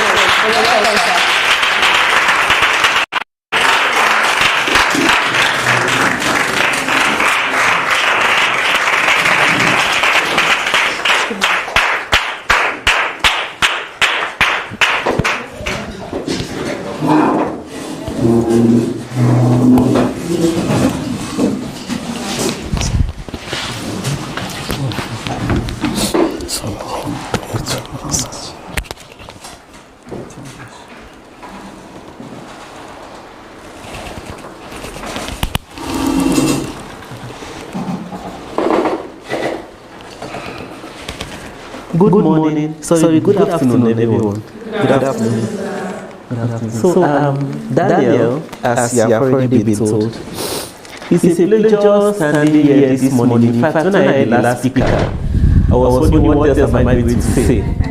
Thank God I didn't even come from the beginning. Probably I would have just come and said, they have said it all, and I'll just leave. So it's a very great honor standing here beside young ladies that to me,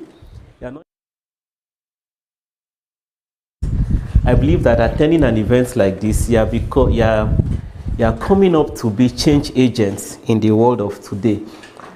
I just have a few slides, but I have my Q notes with me, which I will be using. So this event, Redefine Possible. To my own understanding, I interpreted this as redefining what is already possible, which means that whatever you may have been told in tech, or whatever you think in tech, everything is possible, particularly when it comes to ladies. I will tell you more about that as we proceed. We'll be looking at just few things. It will be more of a discussional kind of program, because I believe all the models using this lady and all of that, they'll be done by your fellow ladies panel discussions. So I'll be telling you more of real life scenarios. So we'll just look at innovation and inclusion.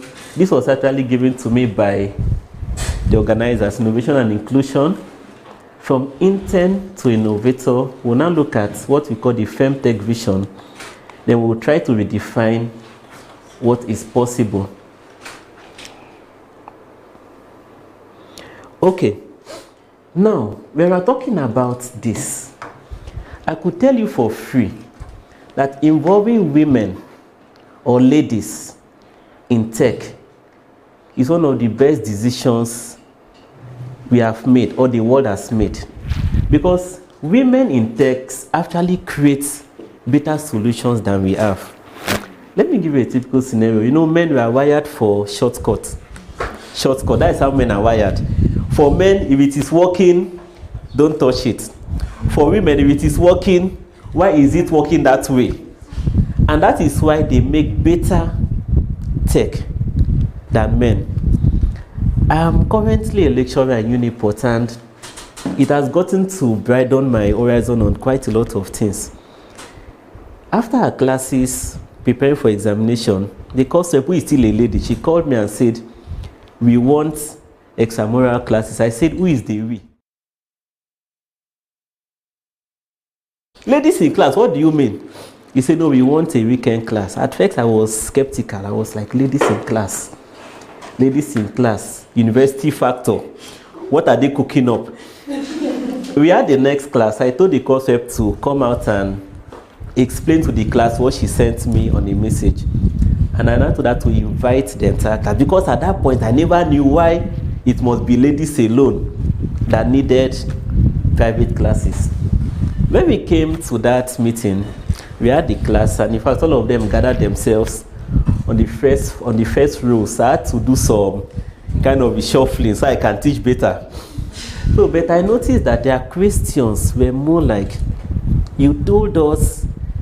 I now understood why they wanted that class. They're like, you taught us that you can do this and do that. Then for the purpose of exam, ignore. Just read up what I say and ignore my slides. They say that slides you were ignoring. That is what we want to know about. So you could imagine some slides I'll put up and I'll tell them, you don't need to learn how to derive this. Just go online, type in on ChatGPT. It will give you some kind of quote and just copy it. They say, we want to know how you get that. That was why we gathered ourselves. I was asking why. They said, okay, sir, you still told us in class that we shouldn't learn for the money, that we should learn to know. And we have decided that we want to know what you are teaching. You know, I'm driving somewhere. So that got me thinking. And in fact, after some time, on my kind of lecture, we have a kind of a booking schedule where students have to book. If you have any challenge whatsoever, you book. In fact, we put it strictly on academic and career issues. You book an appointment, come and we have some private discussions. You tell me what you need and I'll say how to assist. So most of them, when they come, they keep on saying, I want to be good in this. You have already told us that whatever we score in our CGPA is not what matters. So now we have decided, and most times when guys come, they'll ask me, how much In fact, the whole discussion will end up, how much can I make from this? When the ladies come, they always say, how can I outsmart the guys if I'm going into this field? And that is to show us inclusion is very, very important in the world of today. In Speedlink currently, 52% of our core staff, they are women, that is ladies, and not men. And in fact, it will come to a point, the other day I spoke with Aisha, when I saw a picture of ladies, I was like, how many do we even have? Let it not come to a point where they will gang up and put us, but that is the reality. Tech firms, I'll show us something. Tech firms, if we must proceed, firms now, they are getting to know that ladies are more dependable than men in creating better solutions. Check out any tech organization. You'll always notice that. And you have to know, when you are called up to do an IT job as a lady, nobody is doing you a favor. In fact, what I'm telling you, what they won't tell you. Whenever they call a lady to join a tech firm, they are doing it because they know they will get better productivity from the ladies than the guy. I'm saying it so that in your bargaining as per billing power, you have to go higher than what the guys charge, because you'll be given much, much more responsibilities than guys. Inclusion is not a favor.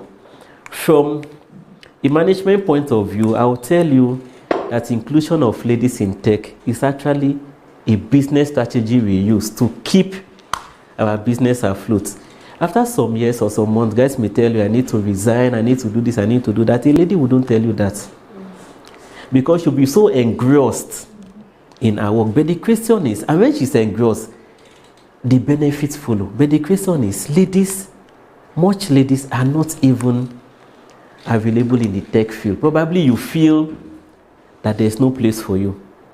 But I'll tell you that it will be best you know that tech is more of a ladies' game than men. Sorry, I just have to use this because most of the times you like using, I can't even remember too many women now, you like using some ladies as your case studies. Which I said, I believe your panel and some other speakers who are ladies, they'll eventually use those ladies. I want to come home. Let's look at Fresh Tech. And I'll be talking directly about the convener of the program, which is Ruth. So she started with us at Speedlink as an intern, that's a student intern. From student intern, what is the end game? She now leads Frest Tech. And it is on that foundation, every one of us are gathered here. What if she did not find interest in tech? What if? This program would never have held. I may not know of other programs that may have held before now, or maybe the number of outreach, but when I saw the banner, in fact, I was chatting with one of our co-hosts. With these people are being paid in dollars. Probably after speaking, I'll be expecting a paycheck in dollars, because the people I'm seeing as the sponsors of the event, it's not Nigerian firms. But the question is, what if she was not interested in tech? It will be very rare for guys that own this kind of foundations to start calling a program. They are too busy to do all those kind of things. So because they are too busy, or they feel that ladies are not meant to be included, you end up depriving ladies number one, and making them feel that maybe tech is not really their place. But I believe as you leave the program today, you should know that tech is more of a ladies than a man. This was the title of my keynote address, The Future of Tech, with emphasis is female and not men. Most tech organizations now, they are giving way for women to take the lead, because they have noticed, and we know, that women in tech excel far more than the men.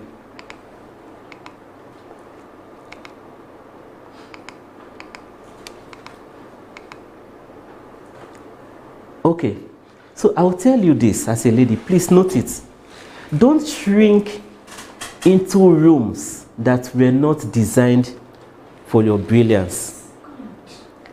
I get to meet, like I told you, that interaction I have with some of my students made me to start thinking broadly. When I meet some of them, what do you do?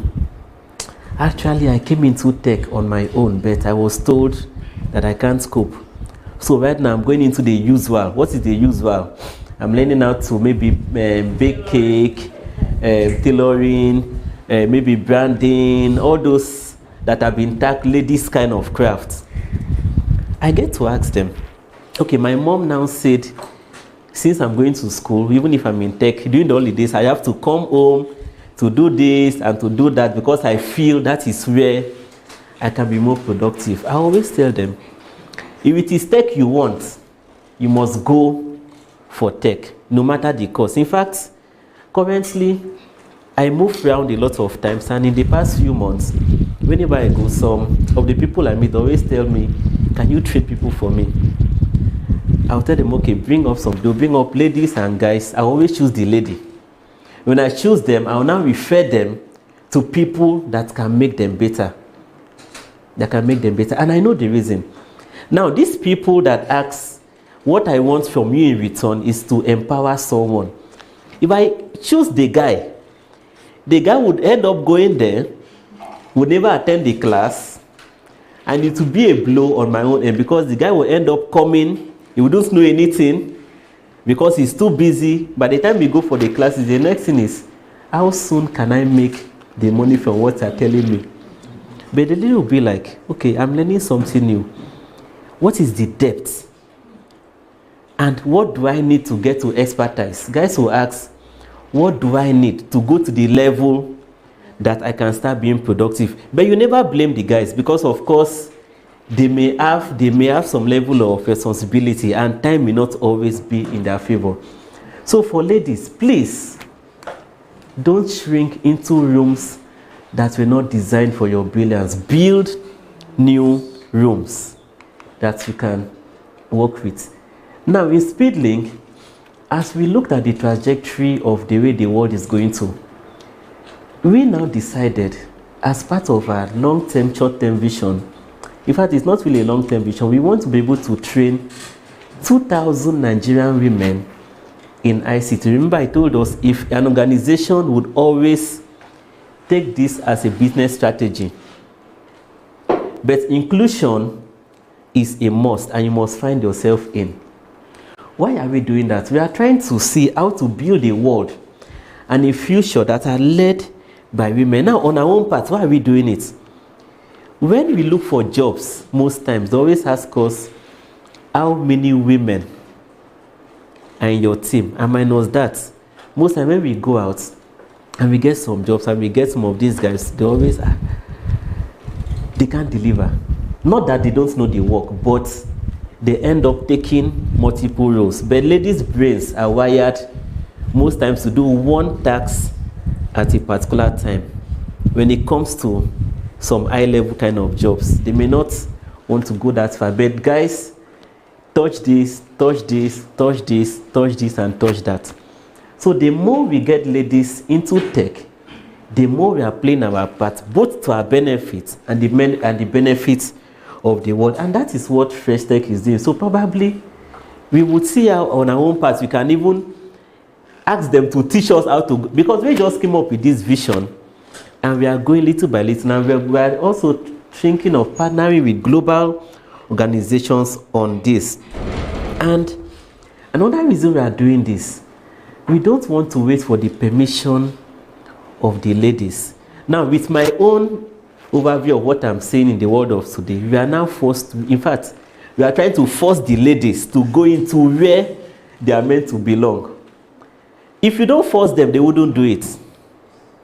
And why I'm saying if you don't force them, because the world have already told the ladies that there are already some kind of careers, maybe banking, marketers, business administrators, and what. That is what the world have already made the ladies to understand.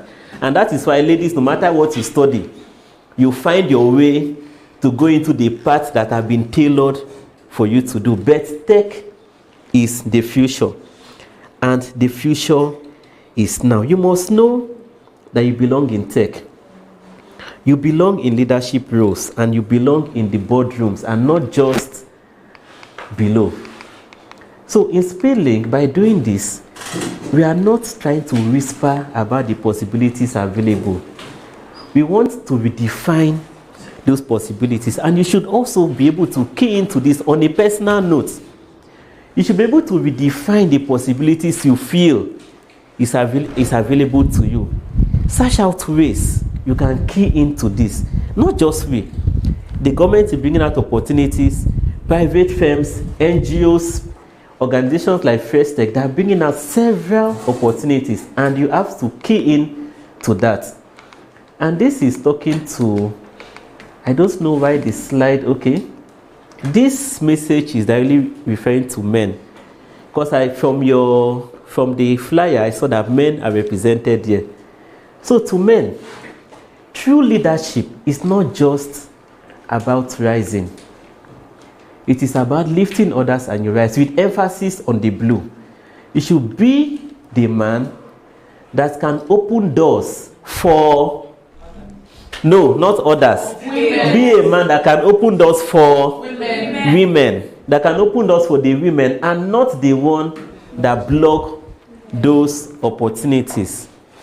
Be a man that can open doors for females, and not the one that blocks the opportunity. And I'll tell you this for free. Train a lady and train a man. The lady will come back to say thank you in ways you may not even imagine. When I say ways you may not imagine, the opportunities that may come, if a guy sees that opportunity, he may say, how does this benefit me? Let me grab it. A lady would say, how best can I recognize my mentor? By directing you to that opportunity of recognition. I'm not saying that guys only, but ladies do it far more than the men. Then to the men also, if you have a seat at the table, pull out a chair for a woman who deserves to be there. In Speedlink, we are trying to see how best. You know, previously we were more of men than women, and I could always remember, Mrs. Ruth will always tell us, when am I getting someone to work with me? And though she will never tell me, but I always hear it from those she talked to. When am I getting a fellow lady to work with me?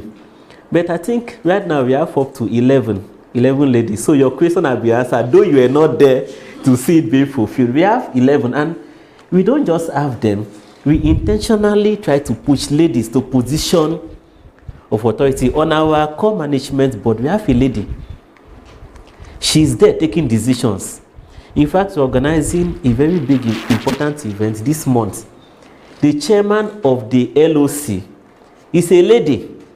When that event is to hold, she would be recognized as the chairman of that LOC, not because she's experienced, but because she can be experienced, and she can, you know, one thing with responsibilities, anybody can fit into the role. And if you put guys in responsibilities where they have not really attained before now, somehow they may tell you, in fact, they may give you an avenue that they may fail. Put a lady in that same role, she would want to surpass all expectations, and she must deliver without excuse. Guys may deliver or may not deliver, and you always have 1,001 excuses, but a lady would always deliver. As we conclude,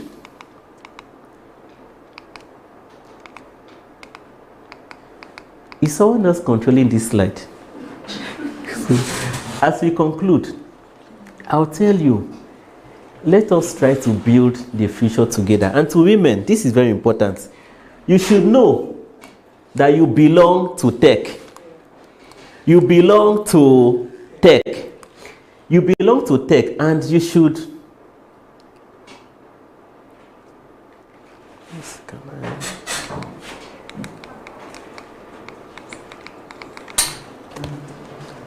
Please, can we take this off here? Okay, so to women, you belong to tech. You were born to be in tech. You should try to move. You should try to move from ideas to execution. A lot of us have ideas, but you are scared to speak up. Probably will they listen to me? But I always tell you, no matter your kind of idea, you must speak up. The highest one can, what would they do?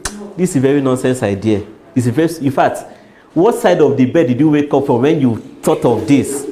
But that is just for a moment. It will fizzle down.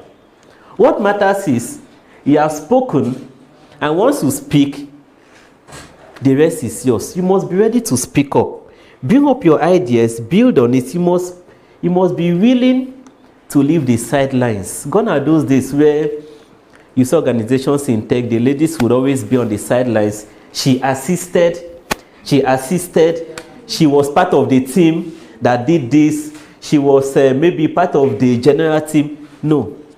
You should be ready to take, when we are now speaking and saying, who is speaking on these products? The lady should be the one.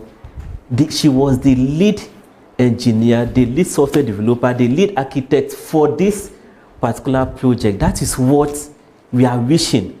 And that is what you should also wish you should become. And to the world out there, we should be ready to open doors. You should be ready to lift up voices and fund ideas that are being brought out by women. Last year I was in an event. A lady has won millions of dollars by using what they call ukwa. In fact, I don't know what it is, but I was told it's a breadfruit in Igbo land. She gets a lot of grants just converting ukwa and processing it to cassava flour and lancing process to several things. That is because she knew where she belonged. And what was her story? She kept getting rejected by male-dominated organizations. She now thought of herself, what can I do? Her mom in the village sold that same ukwa. She now picked it up, made some research, and now saw how she can start processing it for the international community. She took it to Lagos. She said she was hawking it. Now she went into processing, partnered with some people, bought equipment, got some organizations to fund that idea, and now that same ukwa is being used for a lot of processing. Gary, a lot of things, I don't know a lot of them, but the end point is that organizations are funding our ideas. And that idea was seen as stupid. That was her word. It was seen as a stupid idea. You went to the village, your mom is selling ukwa, you're now bringing it and saying there's a prospect here. It was a stupid idea, but she didn't fail. So as a lady, you must redefine what is possible, and we could always do it together. Our closing thoughts: the world doesn't need women in tech, but the world of today, we need women to lead those tech. So the question is, will you be available to take up this role, or you would prefer to sit down and be led? Thank you very much.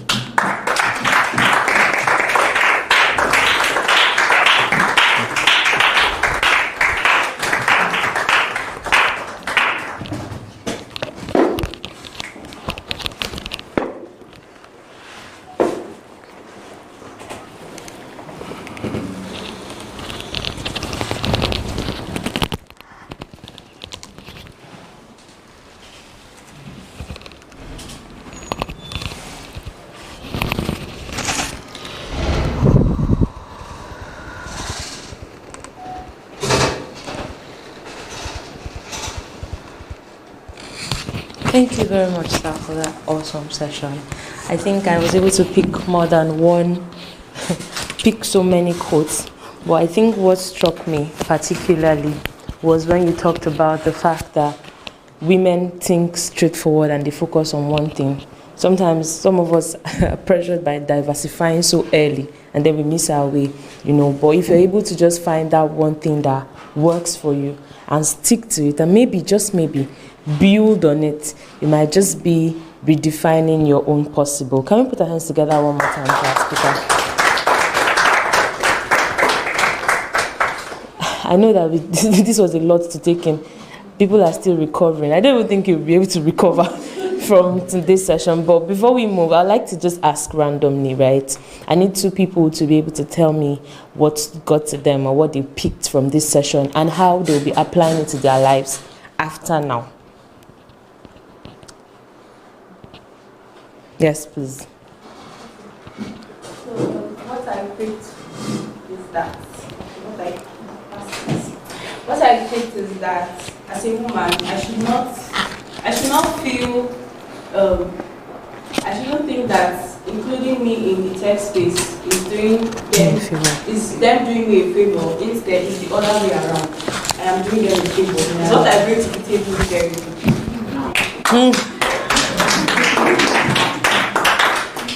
Can you say what I bring to the table is very big? What I bring to the table is very big. I dare to say I set the table the way I want it to be. Yes. Right? Exactly. So it is not them doing you a favor, rather it's the way around. Come put hands together for her one more time. Yes, one more person, please. Yes, please. Okay, one of the things that stood out for me was the quote is saying that don't shrink to fit into rooms that weren't designed for you, really, to view new rooms. So, and how did that apply to you as a person? It simply tells me that I should not strive so much to fit into myself, just fit myself into status quo. I should be innovative and build sustainable solutions. Yes, come together for her. I'm seeing hands waving by the corner. Yes, please. Okay, mine is kind of inductive though.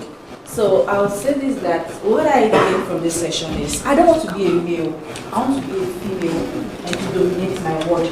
Because he gave some striking things that make females stand out in the tech industry. And most times we are pressured to want to be like our male counterparts. We want to be like them, we want to work like them, we want to hustle like them, and just meet up. I'm not hustling, I'm not trying to meet up, I'm not in competition with them. I'm in my own world, creating my own possibility as a tech woman. Can we put our hands together for her? I am in my own world, creating my own possibilities as a tech woman. Can we say that? I am in my own world, creating my own possibilities as a tech woman.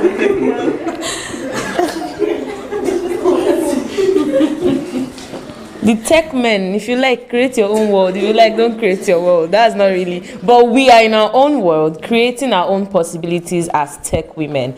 And I am excited for the future because I can see the faces of awesome women that will be doing stuff, amazing stuff in the nearest future. If you know that you are one of those women, can you put your hands together for yourself? Right. I really want to say thank you very much, sir, to our speaker. There was really a mind shift. There was a mind shift for me particularly, and I know I can say the same for others. We also heard that Speedlink has opportunities for women. I like to use this opportunity to say that you can harness or plug into these opportunities. There are lots of training that are open. You can always ask at the front desk before leaving here, so you can know how to, be a part of the trainings that are available for women in tech. Maybe, just maybe, they might be able to guide you on how, they will be able to guide you on how to go about your next big decision in tech. And I will be part of eating the money because I'm still interested in the money, right? You're pretending as you don't like the money. We all want it, but the beautiful thing about us is that we are not just there for it. We actually learn to know, and then from there we're able to diversify. Moving on, we'll be having someone that whenever she speaks, I think I've listened to her a couple of times. Okay, yeah. Before we move on to the next session, we'd like to know if there's anybody that has questions for our speaker that just finished speaking. You have questions that you might want to ask? Yes, please. Any other person? Okay, we're going to take your question. Please. Good afternoon, everyone. Thank you very much for the session. It was very inspiring, fun, even more than that. So I wanted to ask concerning, I heard this acronym, SMART. They said your goals should be SMART, and the R in that SMART is realistic. So I want to know, because you said whatever our mind can conceive, we can achieve it. So how do I differentiate, like, or how do I make my goal actually realistic, and then I still believe that whatever my mind can conceive, I can achieve it?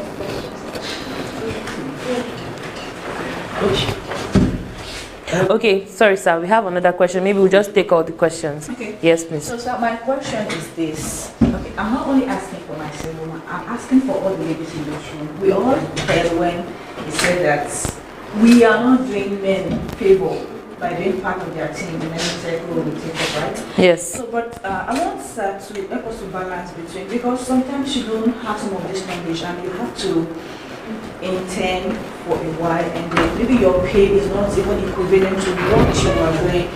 Then when should you bolt out in the process? Is it when should you just take up rules for the essence of learning, though it's not commensurate to your pay? Then when you scale up, how do you scale up? How do you negotiate? All right. Thank you very much, sir. Okay. Okay, thank you. Sorry, the question. Okay, let me answer this here. So coincidentally, I could use a scenario for both of them. Let me give you an example. You know, some of my students, I told about this set of ladies. I know them by face, but I may not know their name. So, and in our exams, we are writing currently Unit 40 in my own faculty. We try to get the face of every student on the examination platform. That was very curious. When they wrote my first paper, second and third, I went to go and check the scores of the students I also. I mean, it's biometric, meaning I did not mark it. And I was seeing scores like, I saw 70 over 70. I saw 68, I saw 65. The next thing I asked myself, I said, if I'm saying this score, that means people would eventually score up to 90 something over 100, 80 something. I quickly called my HOD, who is still a lady. I said, ma'am, what happens in the university when someone is scoring up to this score? She said, wow. She said, who are they? I said, I'm just asking. She said, nothing is meant to be done. Because I know in the university sometimes they do. Yes. I just had to download the result script. I'm an hacker anyway, so I had to go in and find a way to get the script so that I'll compare it with when I see the final sheet. Then what did I notice there? These were students that 2 weeks before the exams, the test we gave in class, they all performed fully. So when we now interacted, the one was that I just came to, most of them said, including guys anyway, I got the admission just to finish up and find my way to go and do whatever craft that I cannot. But what I do in my own class, when I come, we start with a motivational section where we speak to the students, I speak to them, bring them out. In fact, we do presentations on every class. Each person must present. We make them feel motivated, and they have to know exactly why they are doing what they are doing, and they are in the right place. So I now understood that these people are the kind of a mind shift. And with that now, within 2 weeks, practical-oriented questions, including, I'm more of a practical person, so my courses were more of practical-oriented. Within 2 weeks, I learned that, in fact, the lab attendants called me, there are some ladies, then few guys, they came and carried some equipment. Their issue was now lights. Where can they find lights? So I had to go out of my own place, make some calls, please. So and so students are coming by 7 p.m., 6 p.m., give them access to your lights. And it reflected on the score. I'm getting somewhere. Put to your question also. Now, assuming organizations have already set some of these rules, like kind of grading system on the pecking order. You get this, you climb to this, and climb. Most ladies feel that no need to even attempt it. But what I see, if you attempt it, so far you hit that mark, you would climb. But what happens in the case of ladies? I've seen it firsthand. When ladies hit a particular mark, they are assumed even far better and superior than the male counterpart that is. If a lady has 90 and a guy has 90, they will take that lady as far superior than the guy. That is what is happening right now. So I would say much about will I climb, will I be taken? Let's just ignore that. What you now have to do, keep reading, keep scanning, check up whatever target has been given. If you have an idea, thank God the internet is wide now. You don't need to ask too many people. Just go to ChatGPT, go to Google, and then start asking it. Talk to it like your friend. I have an idea. This. What do you think I should do? My boss is the type that does this, and when he sees me frowning, how do you think I should approach him? It may give you some ideas and you know how to go about it. It may even give you the time when you feel your idea is ripe for future. Or you meet some mentors, but whatever idea you have, to me, is valid. How Speedlink came, it came from ideas that were not really valid. When we push through, eventually, so every idea is valid. And the question you ask, people ask that question, when should you leave an organization? Maybe you feel they are good enough. I always say, continue progressing at the right opportunity. Now, when is even that right opportunity? So you don't come and ask me. You know when it is right. For instance, maybe you have learned to a point, you feel that your skill is ripe enough for a role. A lady writes me, she's into cybersecurity. She did some trainings, and she was training an organization, kids coding and all that.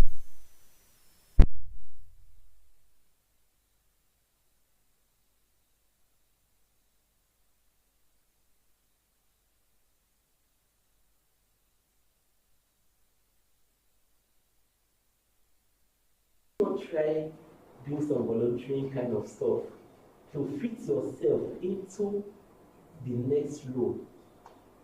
Not everybody can enjoy it.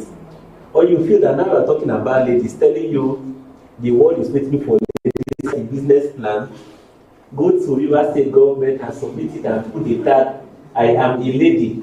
And once they see the word I am a lady, or they see female, they'll quickly take it over. It doesn't work that way. Thousands of people have done that. What will work is, and so the more you do some of those things, the more I feel you put your service time. And there's never time there's never a late time. That's what I can always tell myself.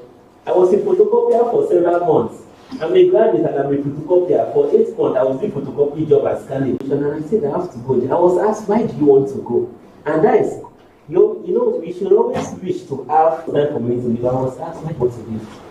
I said, my goals are this time. Wait align with whatever I are doing. But I have to live. It should be a kind of a negotiation. So that there won't be any kind of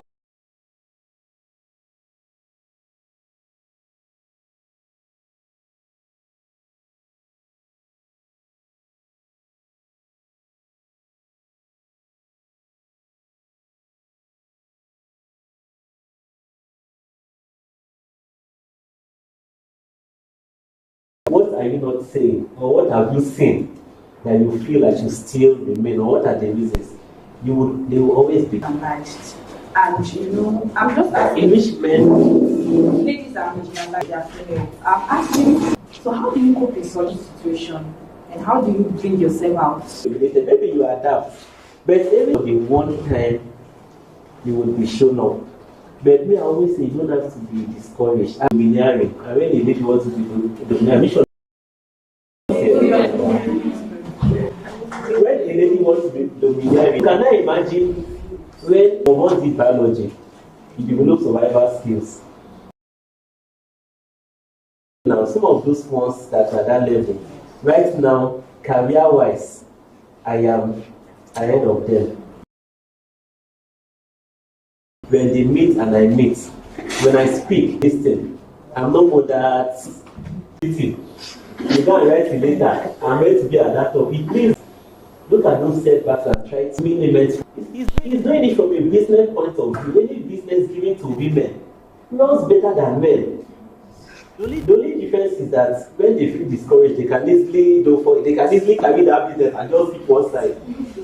But that is where the male, you always see they'll put ladies, then they'll put some men to assist, so that when this want to happen, they'll tell you, it's not like that.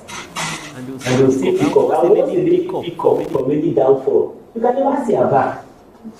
Once a guy pick up, we just leave it. But once a lady pick up from somewhere, you can't see her back anymore. So that is the difference. Please, you can be the top, but follow the ladder. Nice now.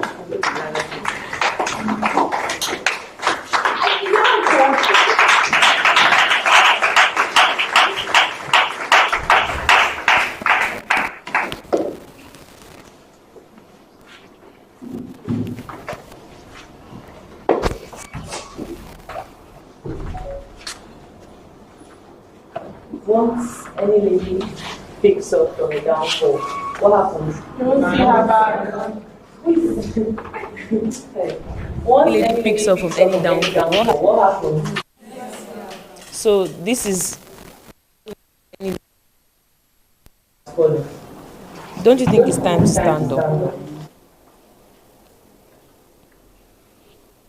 I think it's time to stand up because I don't want to see your back in court. So please stand up and start running.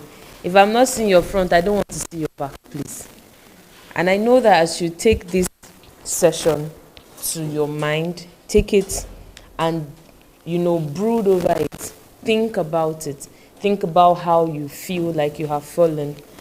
Try to rise. There's no stopping to how much you can achieve. And I believe so much that Africa would have and breaking barriers and changing the norm and redefining possible. If you agree with me, can you put your hands together one more time? Okay, right about now. We want to take a short break and we'd like to request that everybody kindly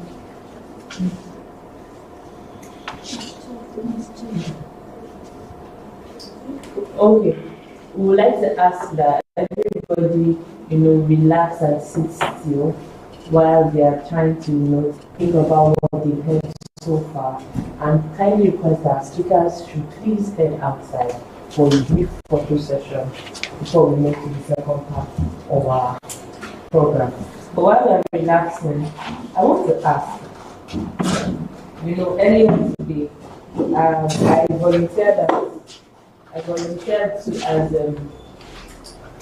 practical for a session, and just got me thinking, right?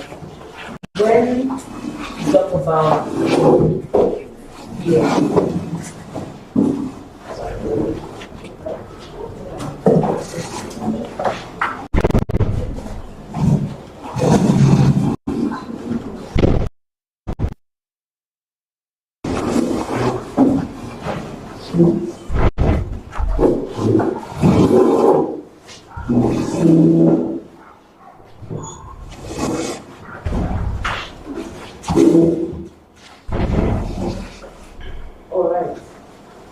you talk about fear, because one of the questions that she asked was, if fear was not an option, what would you do?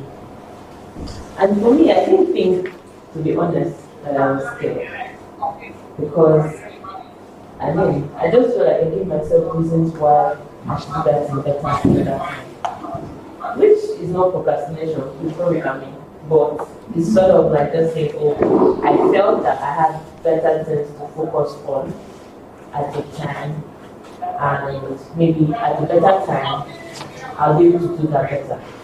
So maybe that could have come out as fear, but I really want to know, what do you think fear is? Yes, you know you sound honest. I don't know if that's why you're going. At least my eyes going. I think fear is for many reasons. Okay, I think fear is more like a setback. I'm having to with something that hinders you from taking steps the way you want to. So I just see the setback. So we believe that I have a lot of people right now, we've learned that later. Does that come from here? But what is that about? It was, how about we categorize that as an aspect of fear? Because, because probably you that as a result of challenges you have, right, if you go forward to what you want to do, you're not able to achieve. So, thank you very much for your lesson. So I think you agree totally that that's fair, right? So what do you think? I feel it's okay, please sit. Okay. I mean, they're taking pictures, so I can't. I have. so for me, I feel it's prioritizing your goals. The fact you kept it aside doesn't mean that you forgot it entirely. You had to fear concerning the parts of your plan. You just wanted to focus on this aspect that needs attention at that moment before going back to the other. It's not there. It's not there. And it works for some people because I feel like adding to what you have said, sometimes when you come to brutal honesty with yourself, I can't expect a medical doctor in 400 levels that probably has the exam every other week to, she has sat by herself and said, oh, I'm not talking about you, I'm just giving an example of something that's quite tasking. And you sit with yourself and you're honest and you're like, look, I'm not going to be in the med school for the whole of my life, but I can always be a YouTuber, in quotes. And so I can put this on pause for now and dedicate myself to this for the next 6 months. But sometimes, that might just be you running away from it. Two sides of the divide. Yes, you wanted to share your opinion, please go ahead. She said, sorry about it.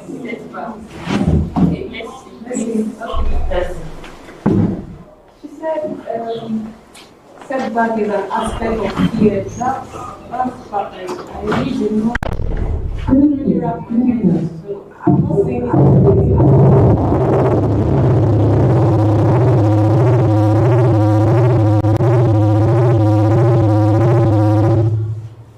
yes. So setback, being part of fear. Please, if I'm wrong, correct me. Oh, she did it. She said it's not. Yeah, just setback like an aspect of fear. No, I think fear like a setback, like a mental. I don't know if it's So for me, it's never. Okay, so you're like, okay, that you can. So for me, okay, I'm seeing setback, fear. I think there are two different things. For me, it's open or it's up for discussion. Yes, you give us your I'm saying, okay, to me, when I say fear, I'm looking at myself. Okay, so Rita, there's this project you have to do, and I'm like, in my heart, no. And from here now, how? No, which kind? How do you start? No, mommy, I'm not like, you're like, even to, you're already talking to yourself why that one cannot work, why you cannot make it work. Like, you're not for that, you're not meant, you're just that's fear. Yes, it's emotional. It's emotional. Yes, Yeah. So if it's an emotion, so you already feel like the books go like, no. So is that not the setback? Like, no. For me, setback is, okay, I've gotten what I want to do, I've started somehow, but okay, this and this and this and this is like not, I've started out. I'm not afraid, like this is what I know what I want to do, and this is what I want to do. So now, setbacks like challenges. What and what do I need to make this work? It's not coming together for me. This is a one second back. No, I'm not going to try it. So that's what I think is setback. Awesome. So I'm not thinking it's fear.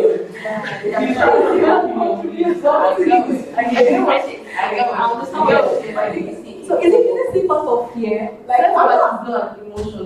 Yes, well, I'm not afraid, but still, this wants to like make me like set me back on achieving my goal. I'm saying, is it fear? Okay, it sets back and fear. You were saying you want something else. Okay. Yes, setback is not an emotion. It's probably something that's already playing out. But fear most times is out of. You're not even seeing. You have not yet seen what will happen, but you're already having that feeling. Yes, that's right. Anyway, fear is a setback. So now let me tell you. She said that could be classified as a setback. So you mentioned several things. Setback is anything that stops you from achieving your goals. Fear stops you from achieving your goals. So right? So it's classified so that it might be a kind of. It could also be challenges, and then when you see all the challenges looming, fear comes in again. Maybe it won't be fear, it might just be doubt. It's like, oh, I'm not sure God doesn't call me this. I've been seeing that coming. And then, yes, you wanted to give an opinion earlier, right? I want to ask, okay. Those things you don't be required Oh, personally or randomly? Or like to go, yes, she's asking, I'm not taking that much of personal, please. She's asking that those things you've been prioritizing. And have you done those things? If you're asking me personally, I haven't, and I feel like you just maybe triplets. But okay, those things that you have been prioritizing that makes you run away from this one. I mean, academic work. I mean, you cannot run away from academic work. You have to do academic work. I mean, in this scenario I painted, being in medical students and all of that, you have to do your exams. You can't run away from those, you have to do them. Whether or not you know, I painted a scenario where this conversation came up from, right? So in that scenario, I think you can't run away from academic work. But as an individual, so I think that did I answer your question? I didn't want to personalize the answer, that's why I did that I don't want to answer for myself. I think I need to answer this. Okay, please. I think you mentioned something about being brutally honest. So when I was in my PhD, I think there was an idea that my dad he just said something. So the very big idea to do a form of like an outreach, and I was like, I don't know, I'm about to write my first professional exam, that. So now that phase has passed. I have written the exam, but coming to the form, I don't know, it's just recently that getting the realization that I can actually do more, even as a medical student. Because sometimes we look at things that we have to do and we feel like there's no time in between. But if we want to be brutally honest with if I wanted to be brutally honest, the time when I was saying I have my exams, I still have time to do some other little things for my own pleasure. Like I have time to watch movies, I have time to do some irrelevant stuff. So if we want to be brutally honest with ourselves, we will see that time that we have to do better things, like thinking on the ideas that we already have, instead of just pushing them down and saying we have priorities and so basically my mindset has been restructured lately, and I think of this way. All right. I think we said that testimony that we had to get around about how do you put our heads together? And then I think that when we also were in that practical session, there was something else. There was something else that she asked that I still want us to talk about because I feel like we don't have enough time to dissect it properly. And she said, who do you need to stop listening to do what you need to do? And the chorus answer was yourself. But sometimes there are some relationships that you have to be bold enough to walk away from. Not because those people are not awesome people, but they are not awesome people for you. I remember one time in church, my pastor said there was a message he preached about every Christian needs in one time. And after that message, it was like a very large conference we had. And it was like they pushed me into the world of looking for my own life. And I was like, God, I don't have a mentor, I don't do this, blah, blah. And then I started. It was like the next, I feel like I was sort of seeking God for a mentor. At the same time, the next figure in my life that fits into the mentor bracket, when I do fit into the mentor bracket. These are picture sessions over. I'm just feeling this gap. Oh, right.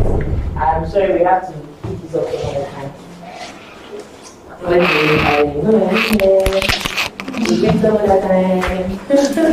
So, but the room feels really empty. Where is everybody? Oh, okay. All right. Moving on. So, right about now, we're moving straight to our next session, and our next session is one that I think every session here, I keep saying the next session is, I end up saying is here to redefine our mind. That's why we're here, to redefine possible, right? But we're breaking from the norm, and this time around, I want to make welcome a very awesome woman whose sword is really in her mouth. Some people hold their swords in their hand, but she holds it in her mouth, because when she opens that mouth, oh my goodness, everything that needs to come down comes down, and everything that needs to rise up, you have no choice than to rise up. I'm talking of no other person than a spoken word performing artist who is known for wielding words as sword. I already said that, right? Cutting through emotions, igniting change, and empowering voices. Her art explores themes of love, pain, healing, self-discovery, creating poetry that resonates with raw truth and emotions. I must confess, the first time I heard about spoken word, in my head I was just like, it's not to rhyme the word. If I fall down, you pick me up. When I stand up, you bring me low. Don't bring pick me up. Peak, I will reach my peak inside the tea of life. You just pick these things together and just, make one and two make sense. But no, when you listen to a poet, a seasoned poet like the one we have brought today, you understand that it goes beyond Milo, milk, and tea, but moves to actual tea. That is, when you drink in every bit of what she says, it has the power to transform your mind. Without further ado, I'd like to make welcome a poet, an entrepreneur, and visionary, Charity Crusader, who is a force shaping the narrative and the industry with the voice of poetry.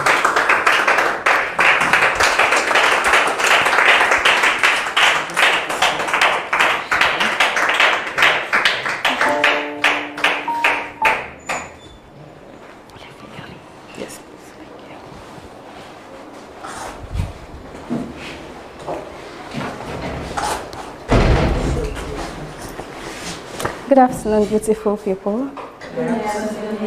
Hi. It is such an honor to stand before you today to redefine possible. So I'll dive right into my piece. Please, can we have the background?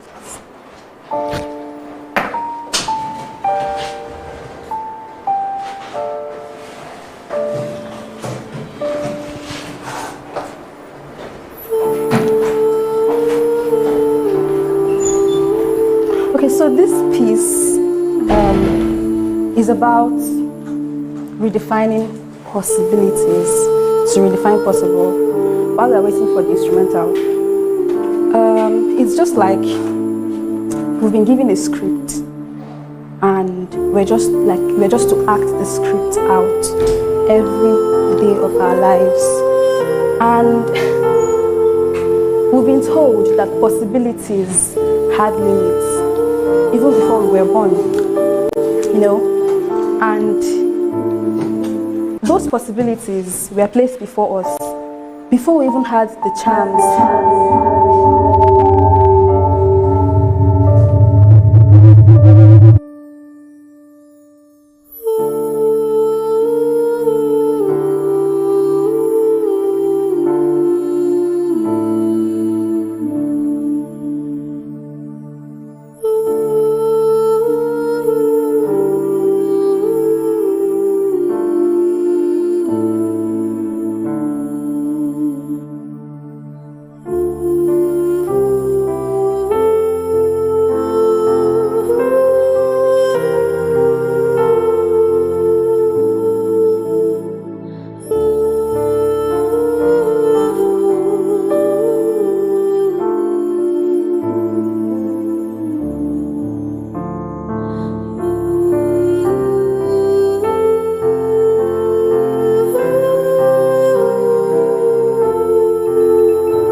Watch the world. Pick up the word technology and turn the demands of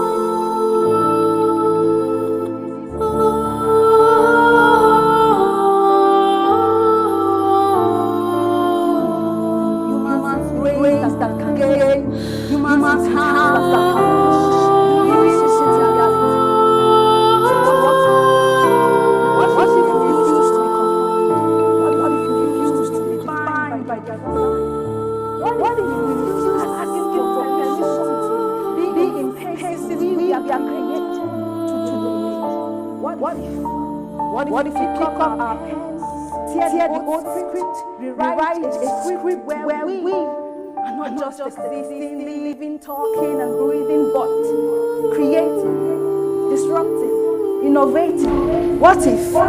So this is where I say that we redefine possible, because possibilities had already been defined, and we have been told that possibilities had limits before we were created, before we were born, before we had the chance, the opportunity to try them out. So what if?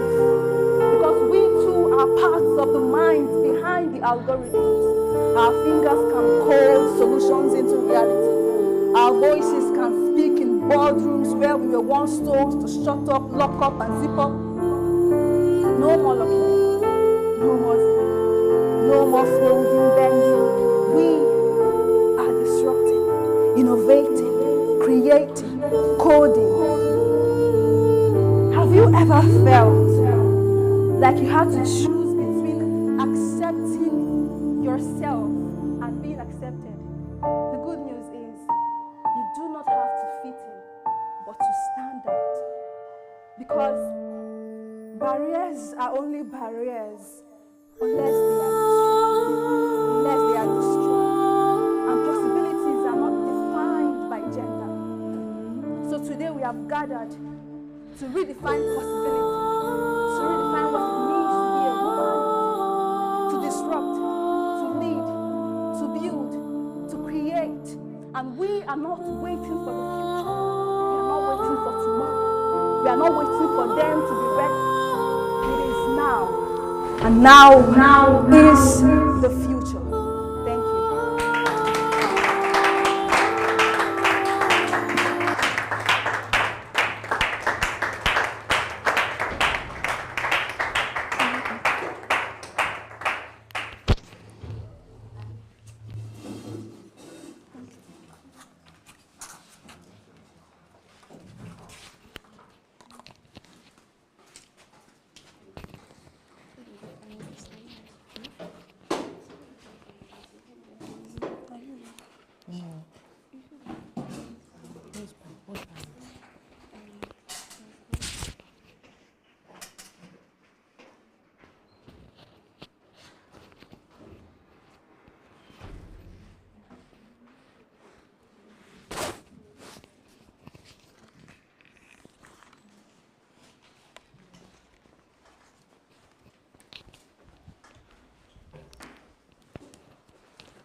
shut up, lock up, zip up, keep up.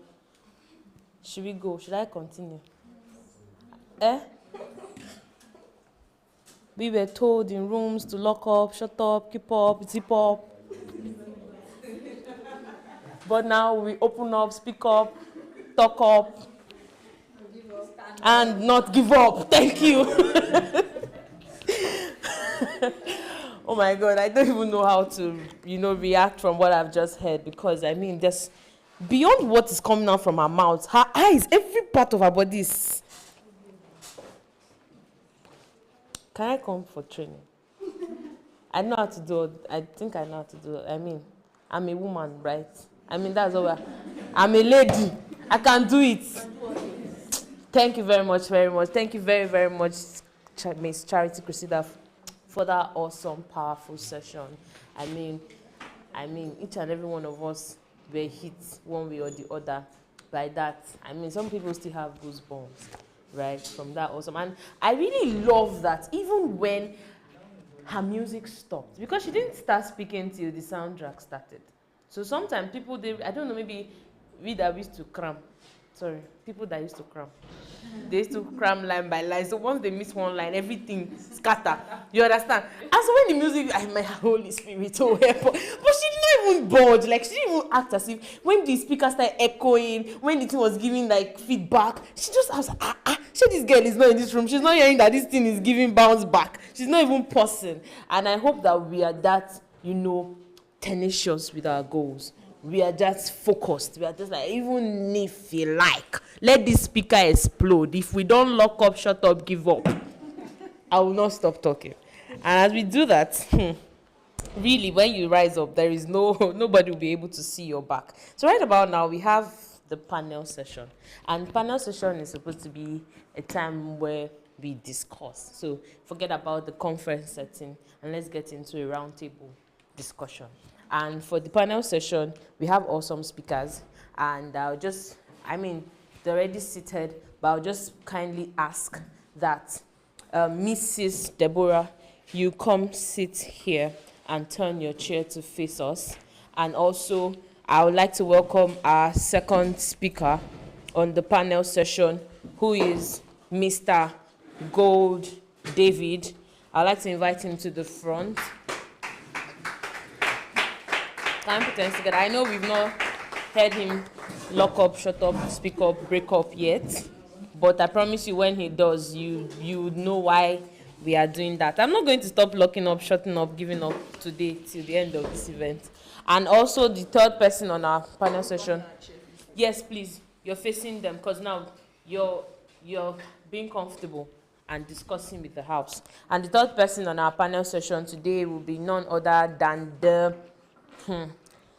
data mogul, the data analyst herself, Miss Queenette Inde. Can we put hands together for them? So every other person in the house, I want you to look at them. You can also turn your chairs, feel comfortable. And I have some questions I would like to ask them. Before we start, I know we already know a little about everybody that is here, but very quickly, you already know that here we have the mind doctor herself. Can we put our hands together for her?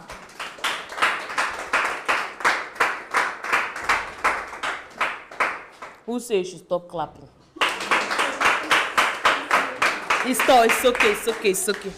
And next, we also have the molecular genetist herself. Can we put our hands together for her?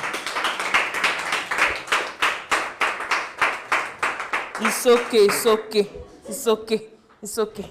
And we also have, I feel like I don't want to read his bio yet, so I can keep it to when he's having his session. But as you already know, he's already on our panel list. I will tell you, his name is Mr. Gold David, and he's the founder and the president of Leadspiration, a leadership development organization. Can we put our hands together for him?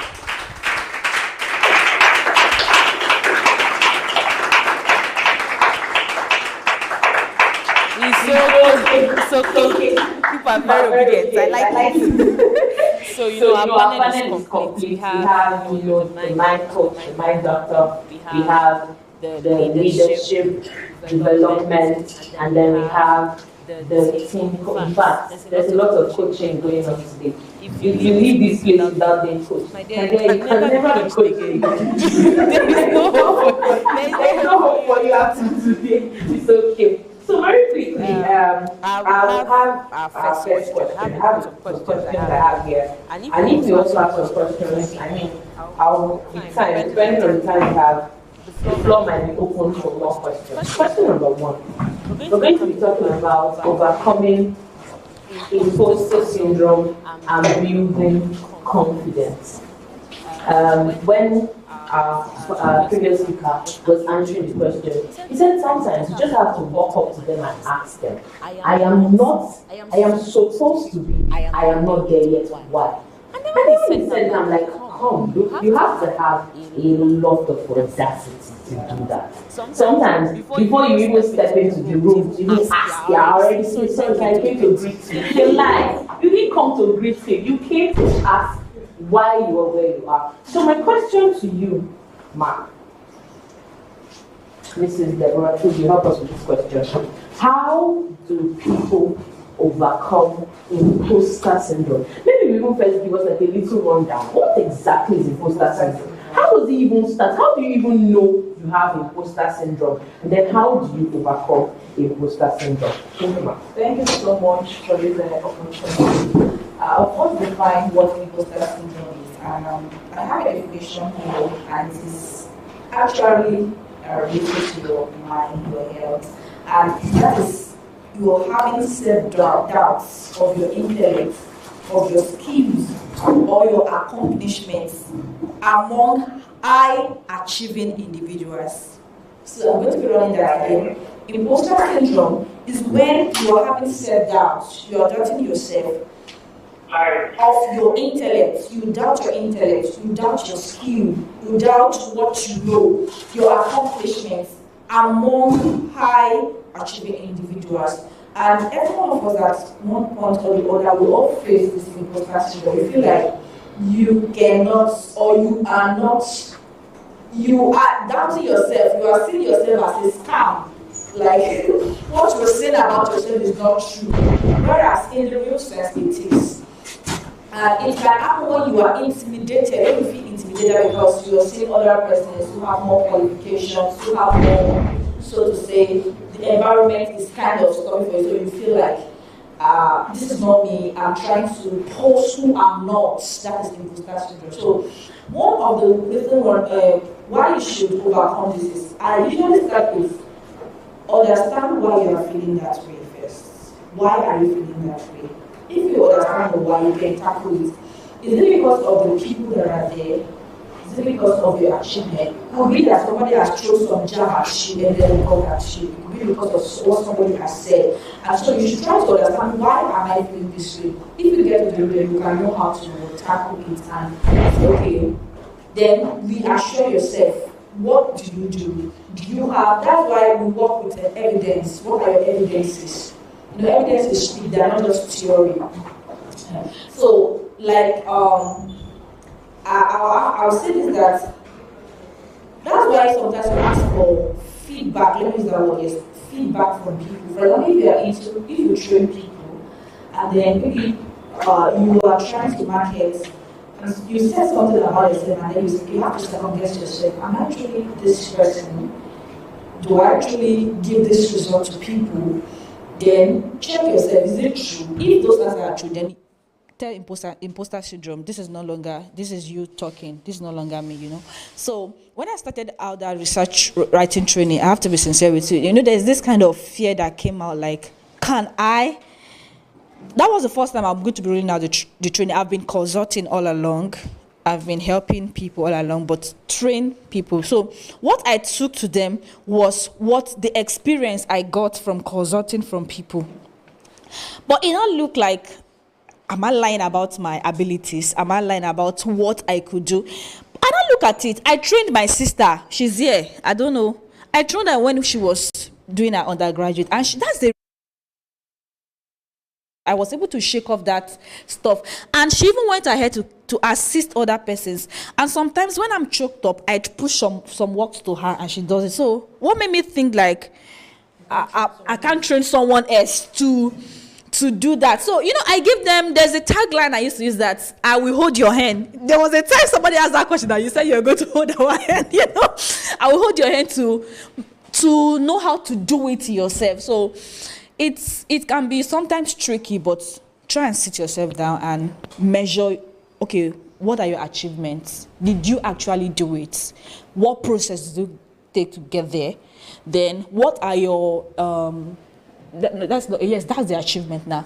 Then when you put all these things, your testimonies together, it will help you to shake off. Then sometimes too, it could be your mind plays some trick on you. You can be mentally down at that point. So please take some time to rest and get back on your feet, because mental stress too can make you to start having imposter syndrome, that you are not enough. And if it's somebody that said something to you to hurt your feelings, then go back to the drawing board. Who are you? You understand? Who are you? Start reaffirming those things to yourself. Then in no time you shake it off. I don't know if I've answered it. You have done beyond justice to the question. Confidence never for her. She said that imposter syndrome is posing to be who you are not. So if you keep feeling like I'm posing to be who I'm not, when will you now be who you are to pose to be who you are? It's to take you some time to understand that, Rema. Don't worry. Brood over it. The way you understand, that's fine. So moving on to our next question. And this is going to be navigating career growth and leadership in tech. One time, I was at a conference and someone said that if everybody becomes leader, who will become the follower? You come here today, they say you have to stand up and start leading. You go there tomorrow, they say if you are leading, who will be the follower? And then sometimes you want to start doing something and then you ask yourself, well, what if I'm meant to just be under and be following someone else? Right? So I want to ask our leadership coach. I mean, he's the president of Leadspiration. They're doing awesome stuff. I've heard of them. I mean, every year they have this amazing conference that if you've not attended before, specifically to me, you need to attend this year's own. You need to attend this year's own, right? So, I mean, I want to ask, right, since you're a leadership coach and you've been able to, churn out graduates from the Inspiration Academy, if I would so put it in that way, at what point do you say, okay, this is the time to follow and this is the time to lead?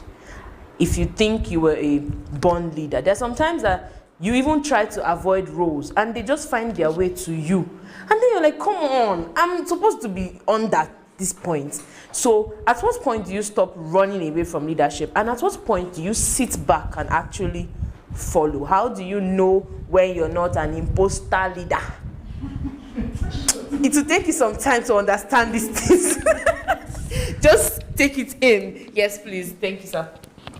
Okay. Thank you so much for that amazing question. First of all, there's no leadership without followership. You cannot be a leader if you have not followed someone before. So there's nothing like leadership without followership. So if you want to be a very good leader, you must first of all learn how to follow. That's where leadership starts. So I cannot say who will be a follower for life or who will be a leader for life. Before you can even be a good leader, you must follow first, right? So Jesus Christ picked 12, they followed. And he left, they continued. People followed them and took over. That's how leadership is. So you start by following, right? And even when you become a leader, even at following, you are still leading. True. Yes, because that's where you learn how it works. And then when you now, the only good thing is that as you follow effectively, more responsibility comes your way.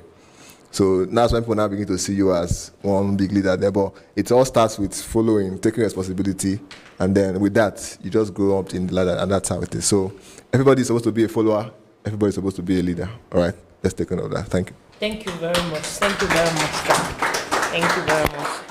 Everybody's supposed to be a follower, everybody's supposed to be a leader. As you follow, you lead. As you lead, you follow. Amen? Okay, moving on.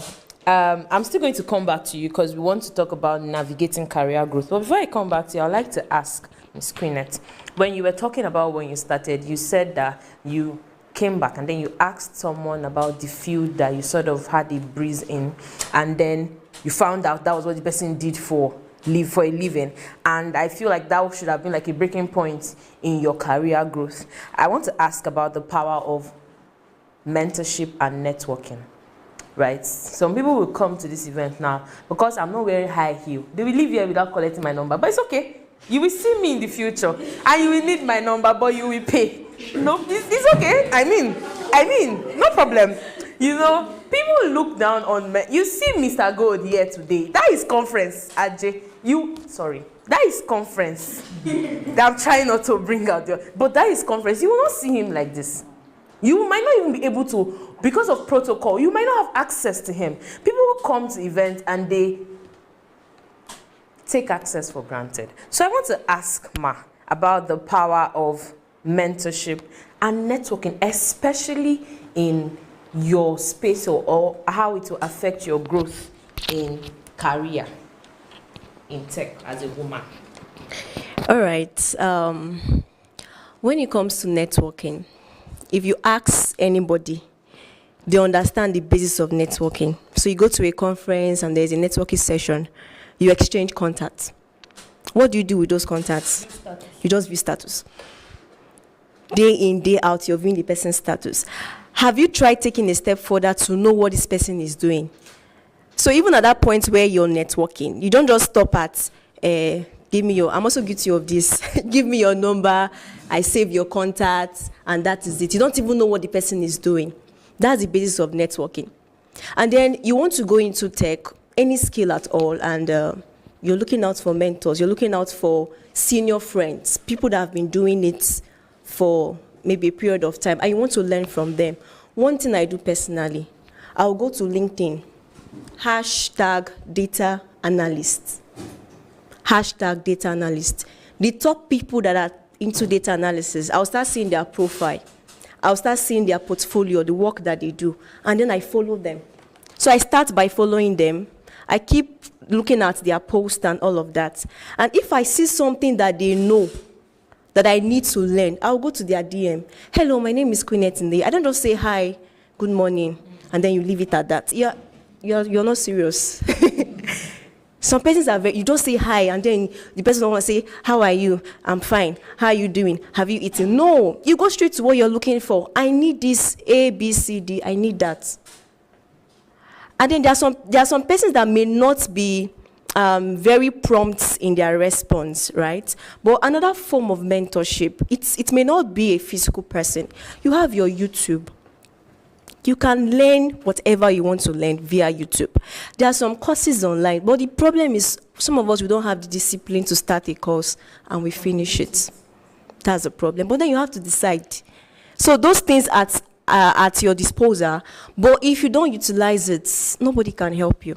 Okay? So if you want to learn anything, yes, you can look out for mentors, like I mentioned, online, even physically. If you need something, somebody might know someone that knows that thing that you're looking for. So be bold to ask. Like I mentioned, when I started my SPSS journey, I told my director, I didn't even know he knows anything about SPSS. But I had that interest. And I told him, sir, this is what I want to learn. Oh.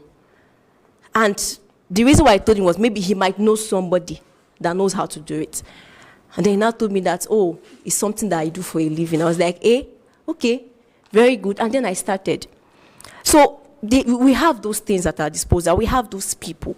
But then we need to make the move. We need to ask questions. They say who they ask questions when they miss road. You need to ask questions. And if you find opportunities, some of us, we don't know how to utilize certain spaces and opportunities. So somebody is opening up her space or his space to you to learn something, and you're taking it for granted. You have a free, maybe a slot to learn something, and then you attend the classes very late, you don't do your assignments. You can't grow that way.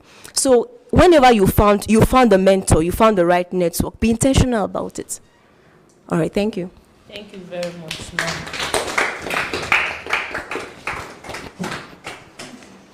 Moving on, we'd like to ask, I'm coming back to the mind coach. I mean, there's a lot she said I don't want to go into, because if I go into it, you're not serious. She said it. You're not serious. You go there, go late. continue going late. Let me see how you will grow from there. Anyways, moving on. I want to come back to mental wellness. When she was talking, she said something that sometimes your mind might just be down at the moment. And I promise you, it's not just about tech.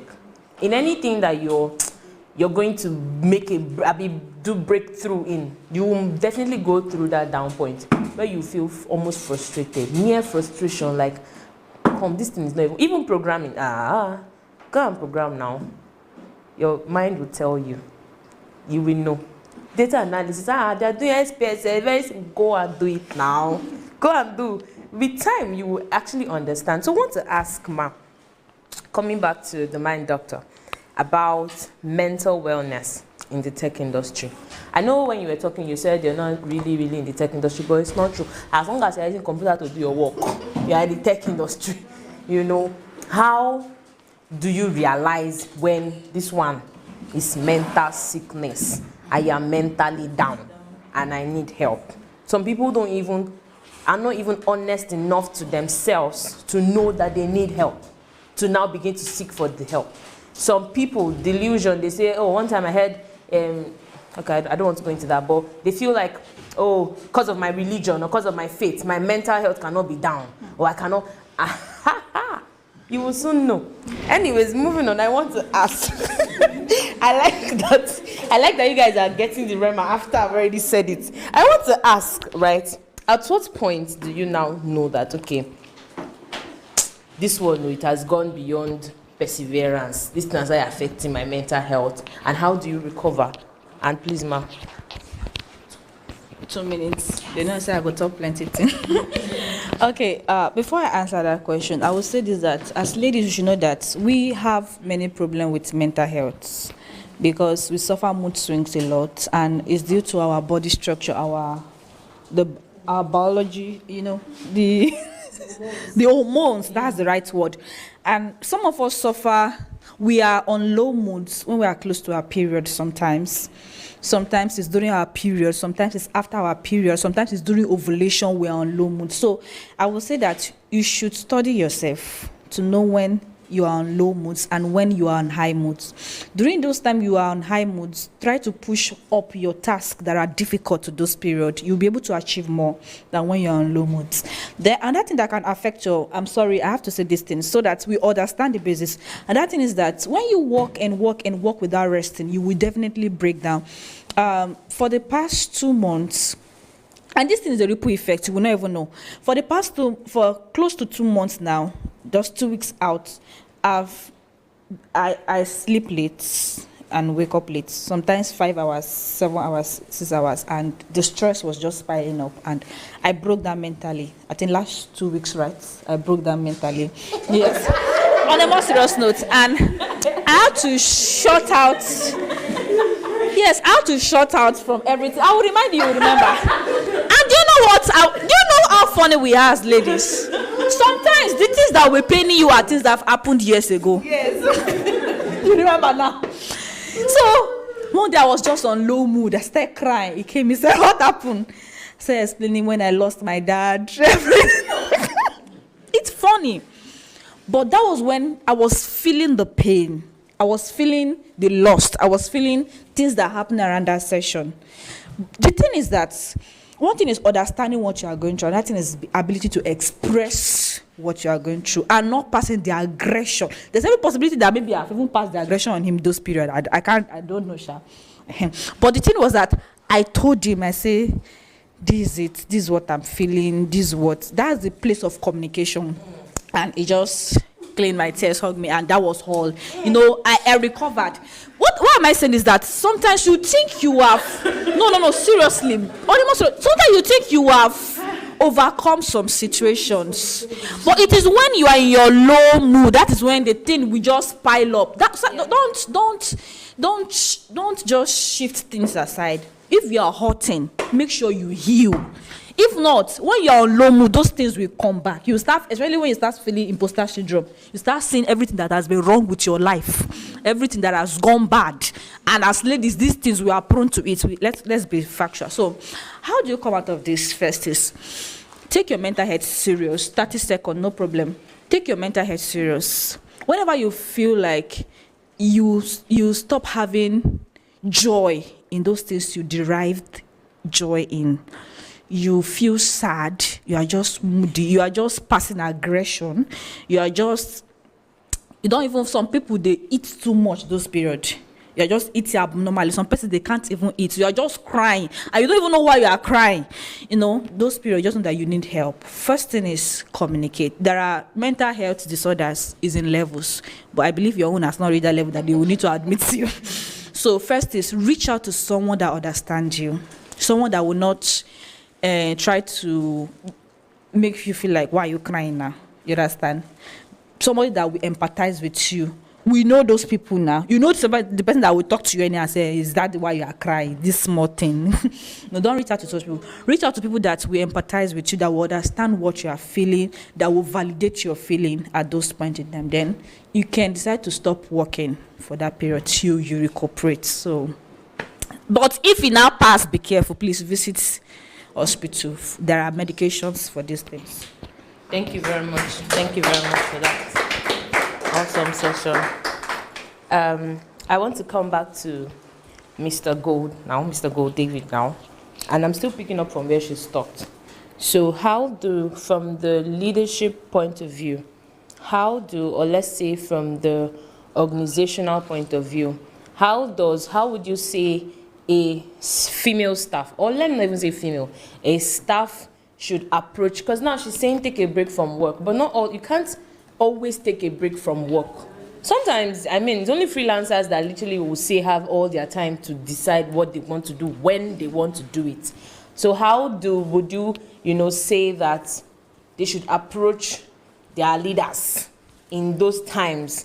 I know she said communicate, but I don't communicate and this communicate are two different communicates. When I say take a break from work, sometimes it's not actually taking a break, it's reducing your task. Okay. Turning down responsibilities, you understand? Those extra ones that are not your own call, I'm sorry, I'm not doing that response. So that you have less things to handle. Do you still want to add something? Yeah, okay. Okay, so basically she has said it. How do you manage such times where you are probably under pressure or stressed, right? One of the things I do most times is, or I'm learning to do, because I like work a lot. Sometimes I will just look crazy because of work. So your weekends, just shut it down. Okay, that's why you have weekends. Just shut it down. Nothing. No work, no nothing. Your house, or go out, just take yourself out or something. Just that weekend, maximize it. Because if you don't, you will still just be doing haphazard works everywhere. So you need to maximize your weekends. And then another thing you should do is learn to delegate some tasks. So let's say you're working in an office environment, and then you have teammates, colleagues. So at points where you cannot really deliver much, you don't have to necessarily just leave work or even take excuse. You can discuss with your colleagues, right, and see what you can delegate out. And then sometimes you can even delegate, if it's not something that is confidential, you can even delegate outside, right, to freelancers or something that can help you do those stuff. So that you can get yourself back. So that's it. That's basically it. Thank you so much. Thank you very much. Thank you very much. So I can't put hands together for him. We don't have so much time, and we've come to the end of the panel session. But before I let our speakers go, or before we go into the next session, we've been talking about inclusion. So I'm going to give them 1 minute each, but 30 seconds to somebody that will still take 3 minutes, but okay. I'm going to give 1 minute each to each of our speakers, and I want them to, give, if it was to be one sentence to take out from this place on inclusion as a woman, because sometimes we are not actually being excluded by the men, we are excluding ourselves. We already just come into the room, and then you're already seeing 10 men, you're already just feeling less of yourself. Nobody have told you anything, no. They did not tell you don't know, but just because you're already excluding yourself. So sometimes the war is not even against the men, it's against women. Some other times it is women against women.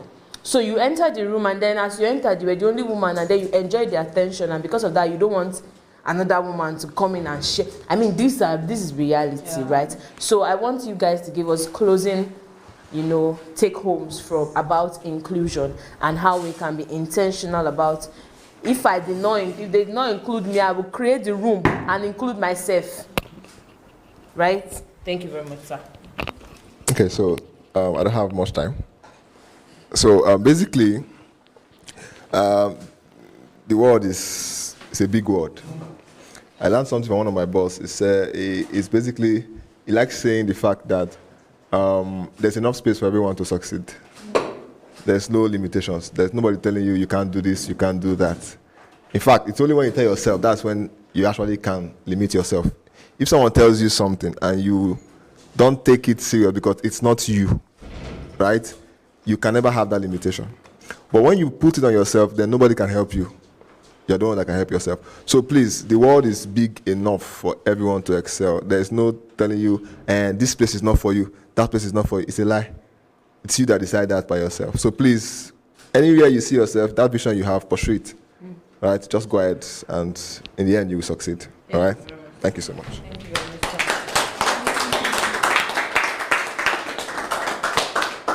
Okay, one thing I want to lay emphasis on, just like I mentioned in my session, is that you need to believe that you are meant to be on the table. They say, what do women bring to the table? You are meant to sit on that table, not just bring in something. You are meant to make policies, to create policies around whatever you have conceived in your heart.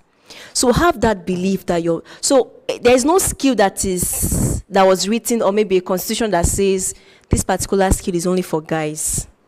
Is there anyone?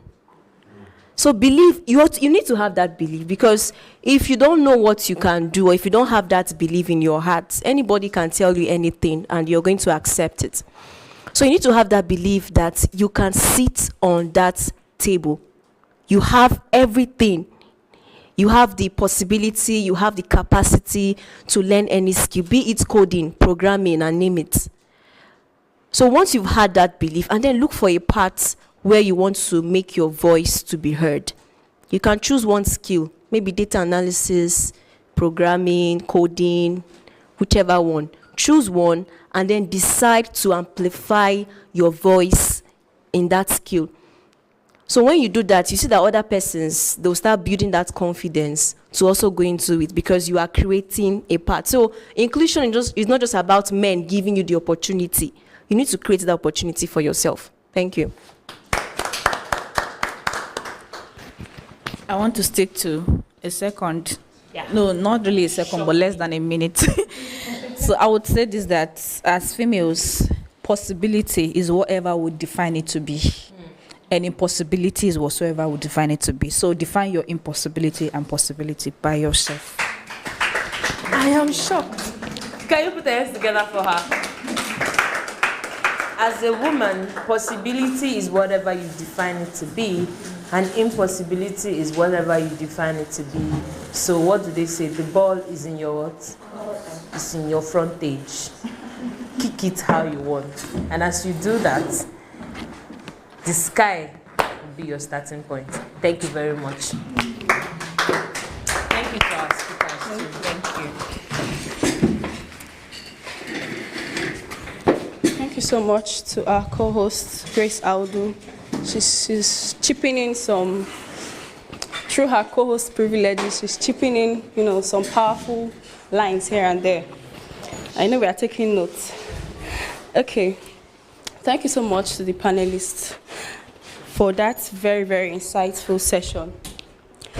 Okay, we are going into the next item on our list. We are slowly coming to an end. But my heart is burning. It's as if, I don't know, is there a prayer warrior session for this program? Because there is something burning in my heart. Maybe it's because an evangelist is also here. Okay, so we are going to be listening to Evangelist Okey, God's Power. Can you just clap first of all? We are talking about tech and all. He's a mister, but he's also an evangelist. So evangelist Okey God's Power is the one in charge of Digging Deep Prayer Network. I've heard of this network for a long time. I never knew he was the one. It was in the course of hosting this event that I got to know. You're welcome to this place, sir. He's a passionate evangelist. He's a revivalist who is sold out to the field of evangelism, a devoted servant of God from Enugu State, the Okpa State. He is also the set man of Digging Deep Prayer Network, where end-time armies are raised and groomed. He is a graduate of computer science from the Rivers State University, Port Harcourt. He has advanced diploma in system networking and engineering from ICT EK Global Resources. Mr. God's Power is a trained Chromebook maintenance engineer from International Community School, Abuja in 2020, and also a certified Google Level 1 and Google Admin Console Management. As an entrepreneur and a visionary leader, he is the CEO of ACT Computer Technology, a trusted ICT company specializing in computer training, system networking, administration, and system engineering, etc., with over 10 years experience in tech. He is happily married to the woman sitting beside him. So let's make welcome Sir Okey God's Power. Thank you so much.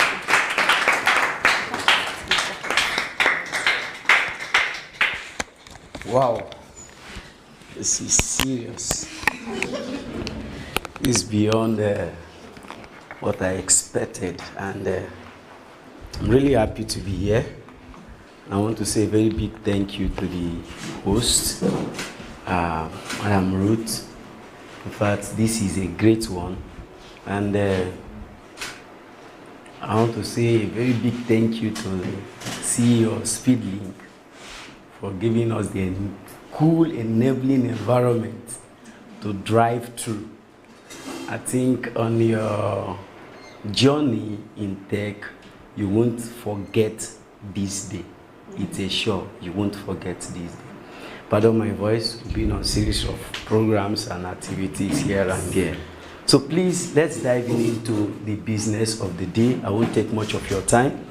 Money in tech, the process, not an overnight success. And everyone building a career in tech, you anticipate that money should flow in, right? Yes. Money have to flow in now. I go deep, I love that word. You anticipate that money should flow in. But before I dive into the money aspects of the tech and how to process that money aspects to come in, let's look at this.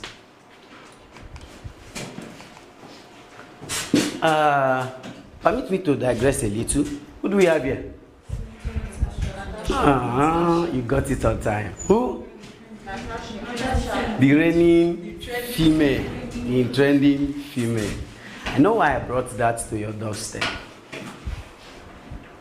Female, generally, there is a special gene, let me use that word, gene and DNA embedded in females that whenever it rises, the noise is always very high than men. Whenever a female rises, that special gene in a female or DNA in a female that comes out, it's always very, very high. What's happening in the Senate building today is something that has never happened for years in the history of Nigeria, since we ever had our independence, if we have independence. Yes, but this woman is daring the undareables. Hey, you accuse me of sexual harassment. Yes, what's your evidence? Don't bother about my evidence, we'll see that in court. So if you say she doesn't have evidence, wait till then. But I know why I'm taking you, I'm trying to digress a little. Who do we have here? The one Nigeria, the one I don't know how to express it, but Nigeria lost a great virtue. She can't work for Nigeria. She's bigger than Nigeria. She's bigger than a nation. But this is from Nigeria. So regardless of your color, regardless of your background, if you see people that submit under this woman, you ask yourself, my God, am I not a woman? My function is not at that kitchen, it's beyond kitchen. My capacity is wired beyond giving birth. I am not only born to push. What I push is not only child, it's product. What I push is not only child, it's product.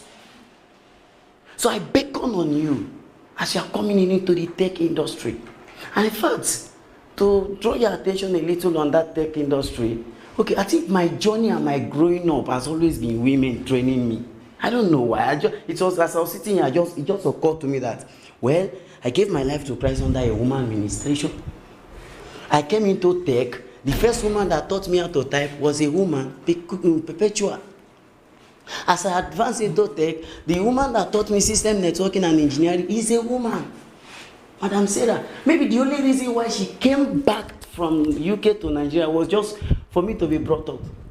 I was just the best that graduated from her firm when IC Tech was IC Tech before they folded up and left the country, Nigeria. And lo and behold, in order also to regenerate giant women too, I got married to a Deborah. You know Deborah in the Bible? And lo and behold, a Deborah beside me. Thank you. So this is a top woman. Her name is Adat something. I don't have much time for me to go dive into her portfolio. She's a great top personnel in the Google industry.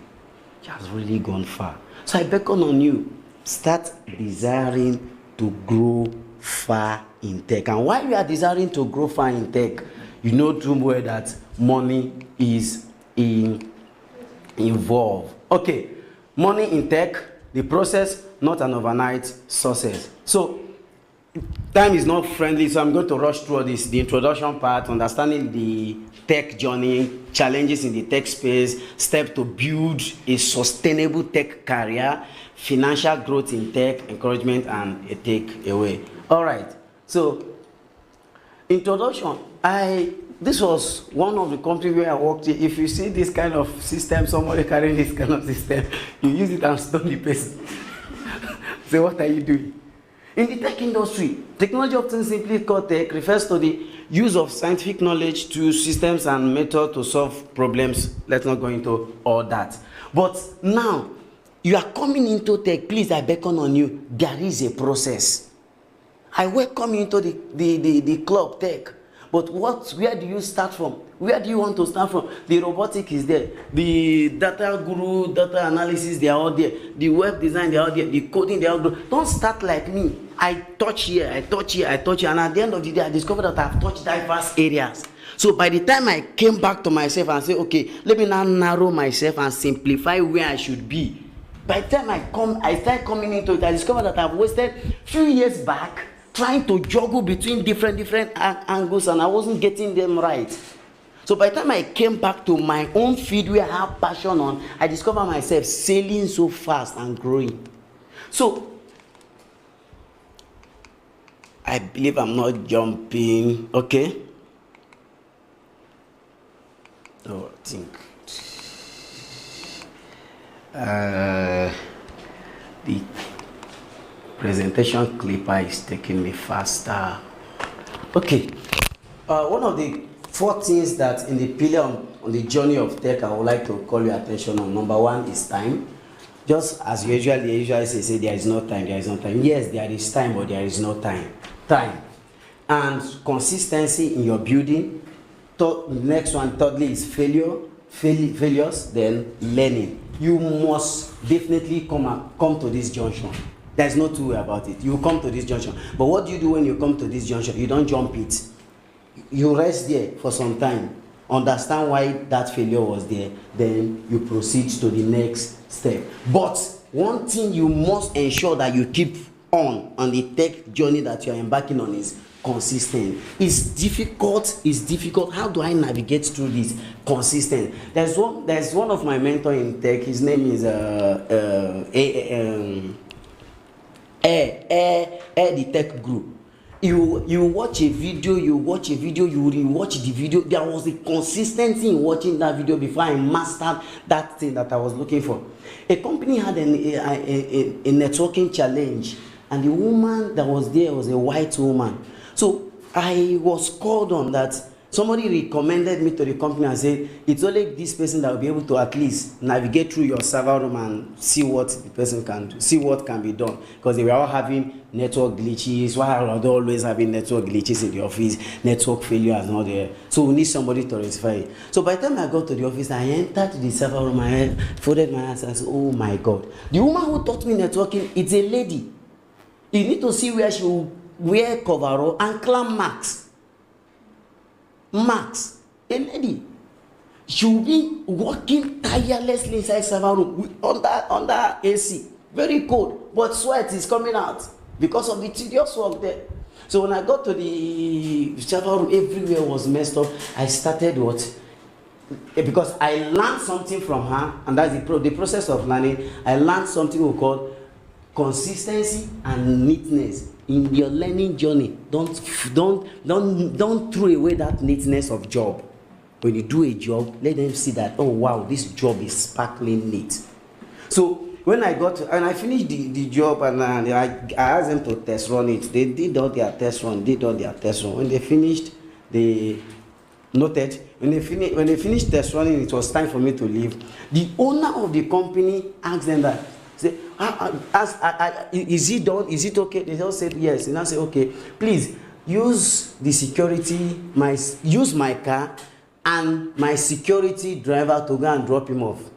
When we got to Rumualogu, they opened Saurin. Wow. I was sitting there, I was enjoying I say yes. So there is glory in it. And that's part of the money. And I must assure you that it's a journey. This was where one old office I worked in. From there to this other office. From there, I did this job somewhere. From there, diverse. On your journey of tech, please keep record of your progress. Keep record of your progress. You look back and say, I was once here before. This is where I am now. Wow, this is where I'm moving. So on your journey of tech, know where you are. Know where you are heading. You are heading to, and know where you are also going. Set like 4 goals ahead of time, so that you'll be able to track how far you are making. Challenges in the tech industry: navigating failures and setbacks, dealing with the imposter syndrome. We have talked about that. Staying resistant. I won't dwell so much on this because so many persons have already dealt with it already. But please, failure is part of the process. Whether it's a failed project, whatever it may be the failed issue that you have, failure is part of the process. Don't run away from it. I know how many years it took me to learn how to join cable in networking. It wasn't a short. There was no shortcut to it. So I beckon on you. You are coming into tech, please, and you have that patient skill. Okay. Steps to build sustainable tech career. Identify your passion and skills. Identify your passion. What area do I have that passion for programming, or do I have passion for robotics? Please look up your name and also draw your attention again, so that you understand that every sector that has women are also put at the forefront. When robots was introduced, the design formation of robots is what? Women. Major billboard adverts in the country today, the four frontiers in the billboard is who? Major company that roll out adverts in using the media space, the 4 frontiers are what? Women. Close up. Any advert you are seeing today is women. So nevertheless, don't shy away from the fact that I just can't do it. I'm a woman. No. Take off the scarf of women and use it to tie your waist as your belt. Take off the scarf of women, use it to tie your waist as your belt and run. The space is so much. Identify your passion and skill. Invest in continuous education. I beg you, on this one, don't pity yourself. On this one, don't pity. Don't invest in religion and you don't invest in education. I beg you, don't cover it up with religion. Somebody who is Papa writing jam, when she came for her CBT training, I saw her score. I called the family. I said, excuse me, your child needs more attention. The next thing I heard, almost 3 times, he did not come for class. I called, I said, what's the problem? He said, went for prayer. Which prayer? OPM. See, the truth, I'm not against prayer. Me, I also am a lover of prayer. But now you have work to do. You are doing your CBT test, and each time you won't come, you go for prayer. See, invest in continuous learning. Don't pity yourself on this one. Build a network of like-minded. I have talked about this. I don't want to go and dive into this. Build a network of like-minded. Understand teams who works in the same field with you. Okay? Financial growth in the tech, skills and experience. There are so many jobs that I've done today just because of my experience, not because it was backed up by the skills. So your skill and your experience, building multiple streams of income. Don't just narrow yourself that I'm just into data analysis. If you're into data analysis, you can also be a content creator. As you are a content creator, you can also add a little bit of, let's say, graphic design or video or animation. By the time you combine these things, what do you have there? Multiple streams of income. You are not just really into a photo. Into just somebody came and said, we do photography. And when I saw the bill they placed on the table, I was saying 1 point something. I said to snap picture. To snap picture. And guess who they brought to snap? A female. A female. Or you want to go into the editing or graphic, the rooms are just small. Multiple streams of what? Income are allowed in the tech industry. Why? Because you just sit in the beside one corner side of your house with your laptop and you have delivered a job. And the income is dropping potom in 6 digits. Investment. You know, some people who are into tech, just relax in tech, no investment. The money that comes into your hand in tech industry, invest it in another industry. Take, for instance, the real estate industry. Take, for instance, which is the oil industry currently now. And there's another industry that is going to fight the real estate industry very, very well. And that is the agro industry. Gradually, the oil industry is going down slowly. And another industry coming to fight there are 4: the real estate, the agro, the tech, and the power sector. I was telling some very soon, see NEPA carrying ladder to cut people's light. Very soon they'll begin to beg people to come and connect light. Why? The solar system is going to chase them out of the market. And there are ladies also in that field. It's still part of tech. Okay? I wrapped up here by saying this. Keep pushing despite the challenges. There are challenges. But you could see that Natasha is still pushing Goswila Akpabio. Despite all their challenges there. Every day on the headline, Natasha. Every day on the headline. She is pushing that man. The man least expected that woman would dare her. The entire scene, they listen, because they were shutting her up even that day when she rose up. And they least expected that she would voice out very well. What did she go back to Kogi State to do? They said they shouldn't hold rally. And they shouldn't, no convoy is needed. How did she enter? She flied up. So anything that looks insurmountable, used for, there's always a way out. Okay, focus on the process, not the end goal. Remember, success in tech takes time. Ask our boss that just left, Sadan, how this Speedlink came is not today, and how it is today, and it's still going higher. Okay.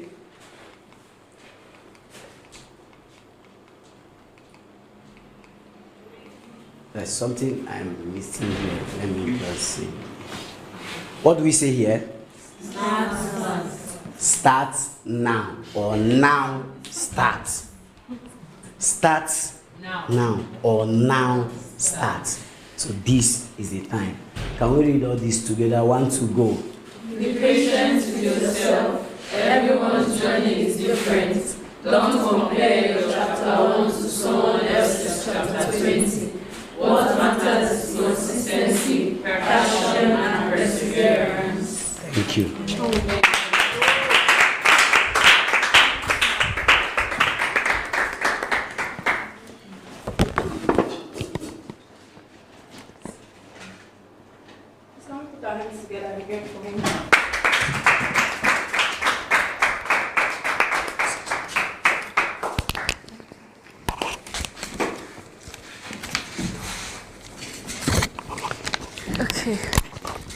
since time is not enough for our speakers, if we leave them, they'll turn it into a retreat. And we are going to have a full day session. All right. Maybe one day we'll just have one full day. But the thing is, the more you hear, the more you'll be judged, because the one you heard, if you don't do anything with it, the judgment will be more. You understand what I'm saying, right? So please, let's put what we've learned to practice. So right about now, we are going into the last speaker session for today. And he's somebody who has already been part of the panel session. He's around, he's coming. His name is Mr. Gold David. He's the founder of Litspiration. Gold David is the founder of Litspiration. How many of us have heard of Litspiration? Have you heard of Litspire Institute? When I was in 100 level, I kept seeing people posting their leaderboard, this one, that one. I say, I must register. And then it was really, it's still affordable now, but the price for their academy has as what they call when something increases by 5 times. Centuple, I don't know. But when I was in year 1, it's fine. If you compare the hike now, it's still same thing. You're welcome, sir. Okay. So, do I still need to read the long citation? Mr. Gold is a brand designer, the founder of Litspiration, a non-governmental organization that has groomed leaders for years, 5 years and counting. Mr. Gold is going to speak to us as ladies, and he's going to talk to us about leading with vision, value, and virtue. Thank you so much, sir. You're welcome to the stage. Please, you have 20 minutes. I'll try this.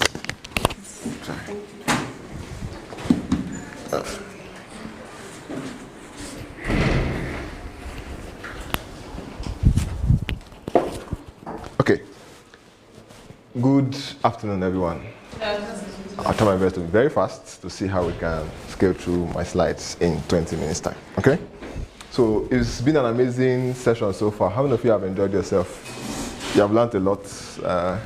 I've been connected online, just following everything that's been happening. Even me myself, I'm learning a lot also. So I'll be talking on a very important subject matter, which I feel concerns us, everyone, but then specifically in this session for ladies. Anytime I'm invited, I like talking on this because I feel these 3 things, vision, value, and virtue, is what makes up a successful leader, every successful leader, right? So let's just consider it a bit. I have a question. This pointer seems to be moving so fast. Let's just ask this question, and then I'll just get 2 responses, and then we'll go over to the next. Who's a leader? Who can help us? Just simple definition. Who's a leader? In your own words. Yes. If I don't, yes. It's right. A leader is the person that can influence a change. A leader is someone who can influence change. Awesome. Can we give a round of applause? Yes. At least now we're not giving her money. Let us celebrate the fact that she answered something. Thank you. Yes, someone else who can help us. She said someone who can influence a change. Yes. Yes, ma'am. A leader is someone who knows the way, walks the way, and shows the way. Can we give her a round of applause? Someone who knows the way, walks the way. I actually added that to my slide. Probably she saw it before. No. Before I got here. So that's a leader, someone who actually knows the way, walks the way, and then shows the way. So now that's that. I don't want to go. Let me know what. So this is my simple definition. Can we read it together? A leader is someone who is able and has the willingness to succeed from competition to competition. So for there to be a leader, there must be what? A team. Or what? Project. And then there must be what? Point of completion. So your ability to move from this point to this point, either with a team or yourself, is what makes you what?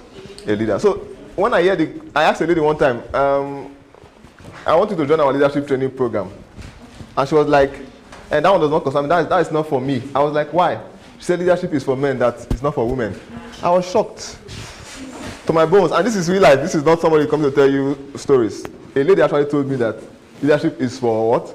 Men, not for ladies. And I was shocked because that's what society, right, have made us to believe that it's not our thing. But there's no rule that says that. Was there any rule that says that? Is it in the Constitution that you cannot lead or you should not lead? No, it's not anywhere. So if you can initiate any project, if you have a business, are you a leader or not? You're a leader, right? Yes. If you go to school and you're writing exams, are you a leader or not? You're a leader. Okay, you don't see exam as a project. Your final year project is not a project, you have to call it. Yes. You're a leader. You've already started your leadership journey even without knowing it. Right? And it's not, there's nothing really special. You must have a title first. There's nothing like that. Leadership is not connected with titles. In fact, you can have a title in an office as the leader, but the main leader is someone else in the team. Do you know that? Yes. It happens. So don't ever wait for a title before you consider beginning your journey in leadership. And what do I mean? I mean taking up initiatives now. That you are here is a privilege, right? And it shows that you are interested in your personal development, right? You are interested in your future. And that's also part of leadership. You are taking a step to bless and make your future what? Better. So let's move on. So I will not say that again because she already said it. It is that someone who knows the way, goes the way, what? Shows the way. So you know where you are going to, and you are taking that step to go there. And then you are also showing others how to what? Get there. Now, moving on. The next question I will ask you is, are you a leader? Considering what we have said. Calm down for me now. Calm down for me. Are you a leader? What I said so far, are you a leader? Or you want to wait for a good time? Are you a leader? Yes. Write on your book that I'm a leader. Write on your book, say I'm a leader. I take up initiatives. I rule my world. Okay, moving on. So, why leadership is my next slide. Okay, voila. Good. So you go give me another pointer. Why leadership? See what I said here? The world is designed to favor what? Favor and reward what? Leadership. With more. And when I say more, I mean more responsibilities, more returns, more opportunities, more impact, more relationships, more influence. Now let me say something. If you are going to look for, let's say, a grant. How many of you know of Tony Elumelu Foundation grant? How many of you have applied before? Okay, she has applied once. You have not applied. So I believe in you to apply next year. You did not say amen. You don't want to apply. And I expect to see some applications from this house. Now, most persons don't apply because they feel like they are not qualified or the process is too tedious, it's too hectic. But then, what they want to check before they can even qualify you is to see what you have done before. So you're coming to look for a grant of how much in dollars? $5,000. That's like 7-point-something million now in Naira, if not more. Yeah, 7-point-something million. And if they are giving you that amount of money, will they give you something for an idea that's in your head? No, they will give you for what you have done. They want to see what you have been doing, right? They want to see the work you have been doing. And that's where they will favor you and reward you based on the work you have been doing, based on the initiatives you have taken as a leader. So whether you are pushing in your career, you want to get a job, you're applying to get a job with a company, they will not apply you because you went to school and graduated. Is that why they will apply you? No. They want to see your experience. So when you finish school, what have you been doing in the past 6 months, the past 1 year or 2 years that you finished? What have you been doing? When they see that track record, they can ask, okay, this one is someone we can trust with what? This responsibility. So please, begin now. Even as a student or a researcher or whatever, start now to take initiatives. Okay? Start now to take initiatives. Everything rises and falls where? Leaders are what? Mm-hmm. So you are the ladder for the next person, either your sibling, the next person in your family. That's future you are looking towards. You are the ladder that will take yourself there, and even the persons around you there. And they actually, do you know everybody in life is connected to somebody else? Yes. There are people relying on you. Do you know that? You may not even know it, but there are people who their success is dependent on your success. Yes. And if you don't take the initiative now, they will suffer because you refused. So start now to take what? Initiative. Leaders are ladders. They bear the burden of people. When I say people now, I mean the team. When you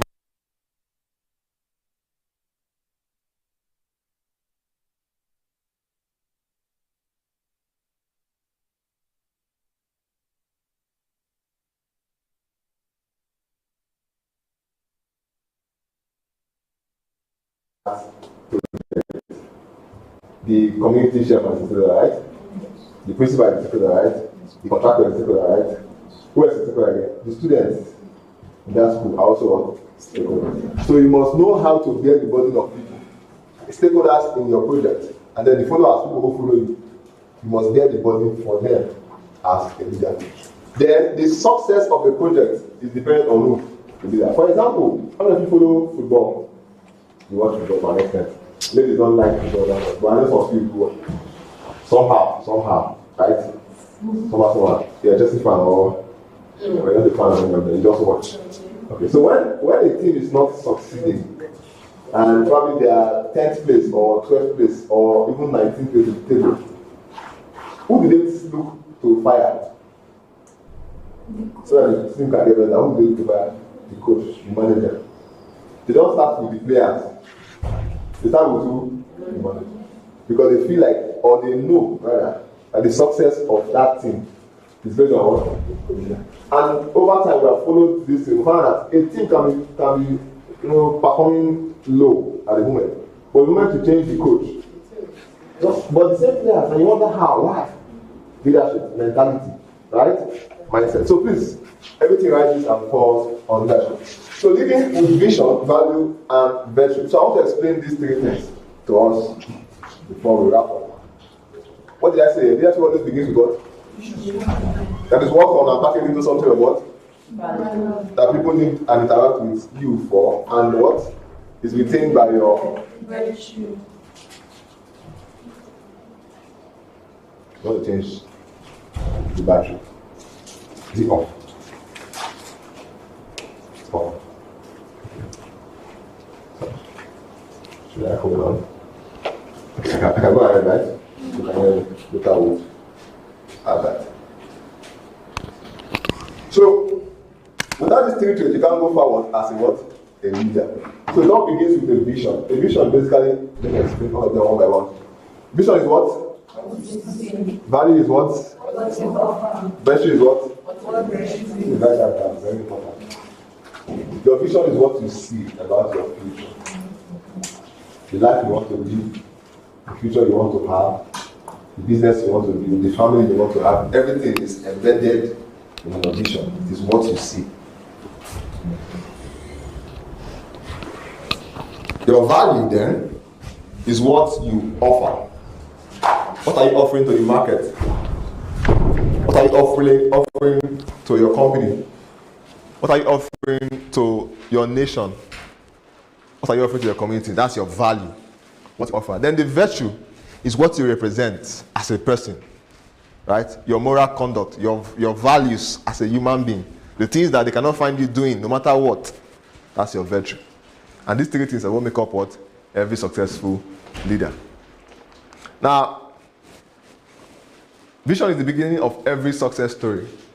I know we know stories of people who have dreamt, I want to be this, I want to be that. And in the end, they actually did, right? They became what they dreamt of. I don't want to call all the names, but we know them, right? You know them, right? If I start calling the names now, you will still know, but no time. So, if they had a vision and they were able to achieve it, it means that you that is here, that vision you have. The question we've asked, do you even have a vision? We have to start from there. Do you have a vision for your future? So it's the picture of the future you want to what? Capture. Do you have a vision for your future? If I ask you now, what do you see yourself? Where do you see yourself in the next 20 years? Yourself, are you going to be working in a big firm? Are you going to be building a tech solution? What have you? Do you have that vision? Because it all starts there. If you don't have it, you can. You see what I said? Success is not what?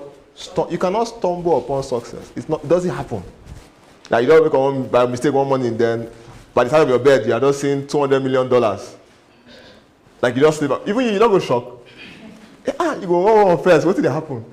That's it. So success is not stumbled upon. You need to prepare for it, and it all starts with a vision. A man without a vision is worse than a man without high sight. Now, why you need a vision? Number one, it gives you clear sense of what? Direction. It also inspires others to follow you. When you have a compelling vision, when you tell people, this is where we are going, this is what I see about our future, you don't even have to give them money, they will follow you. Right? That's what Jesus Christ did. He did not even say much. He had so much vision and so much compelling future that he just tell people, follow me, and they what? Follow him. So, it inspires others to follow you. It guides strategy and decision making. It empowers you. It also determines your destiny. Do you know your vision determines your destiny? Your vision determines your destiny. So what you are seeing of yourself now is where you actually end up. So if you don't have any vision, you're actually in problem. You are actually playing a very critical or destructive game. Moving on. Value. I want to talk about value. Voila. Right. Value is the bedrock of every what? Lasting success. Value is what you are worth. If I ask you now, what's your worth at the moment? How much is your worth?